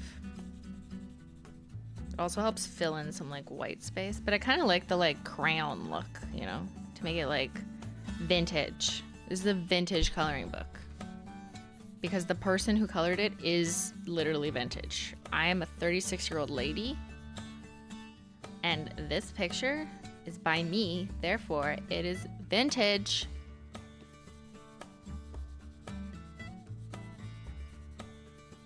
Am I vintage, like as a person in society? I don't know. Can we apply that term to people? At what age are you vintage?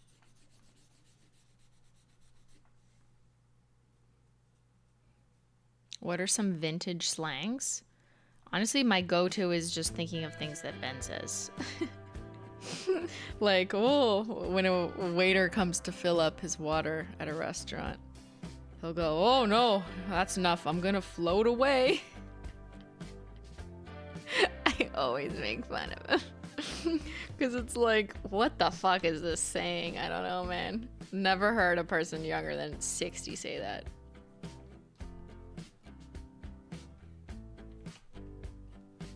He has a lot of boomerish sayings. I have no idea where he picked them up because I did not pick them up.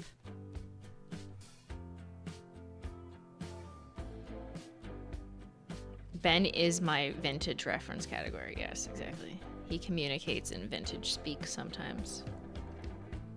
I don't. I communicate in pronouncing words wrong.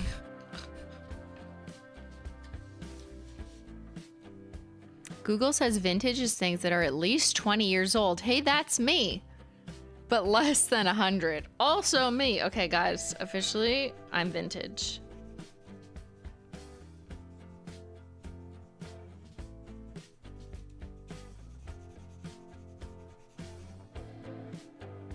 See how the outlining, even in this like pastelier crown, gives like such surrealness? I really like it. There you go. The next time you color in a book, just copy my technique. You're welcome.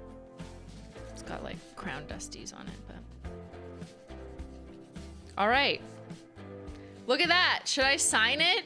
It's so pretty. Okay, I kind of fucked up here. I'm not gonna lie. I don't think there's fixing it, but it's fine. How much could we go for on Depop? Should I sell this piece of art? Okay, I'm gonna sign it. How do I sign with crayons? Crayons. Crayons.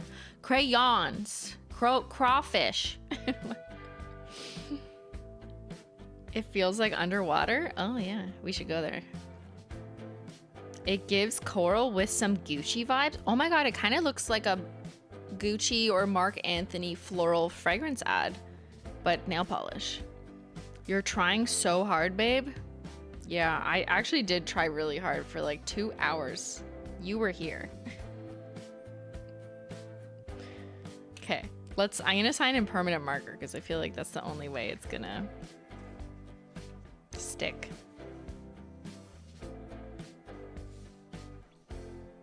This is how I sign collection boxes. Simply. Okay, $100. Who's taking? I'll give you full view. Oh, that's overexposed. Too exposy.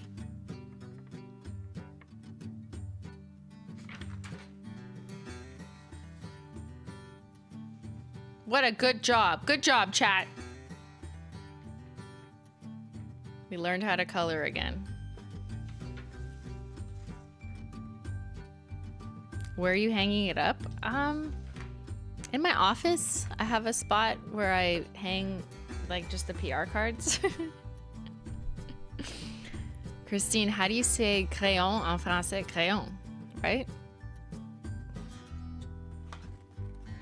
I think so. Yeah, there's no other word. Crayon. Wait, does that just prove that I'm fucked in English only?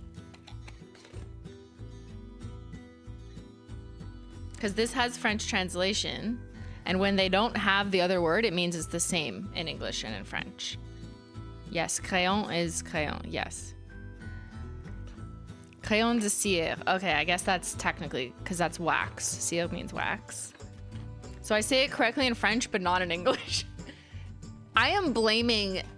I'm actually going to use that excuse. I think there's a few words that I've just said weird in English, but I say them fine in French. And I actually think French fucked me up. I started learning French when I was 6, so too bad. It's the second language problems. Éblouissante. Éblouissante. That's such a weird fucking word. Like, that's so extra. Like, beautiful, it just sounds a little more like dumb. I don't know why. The word beautiful sounds kind of like ding dong, like in English. That's just the vibes the word gives me. But éblouissant sounds like it's trying so hard to be like fancy. That's their translation of beautiful, because like that's not a word.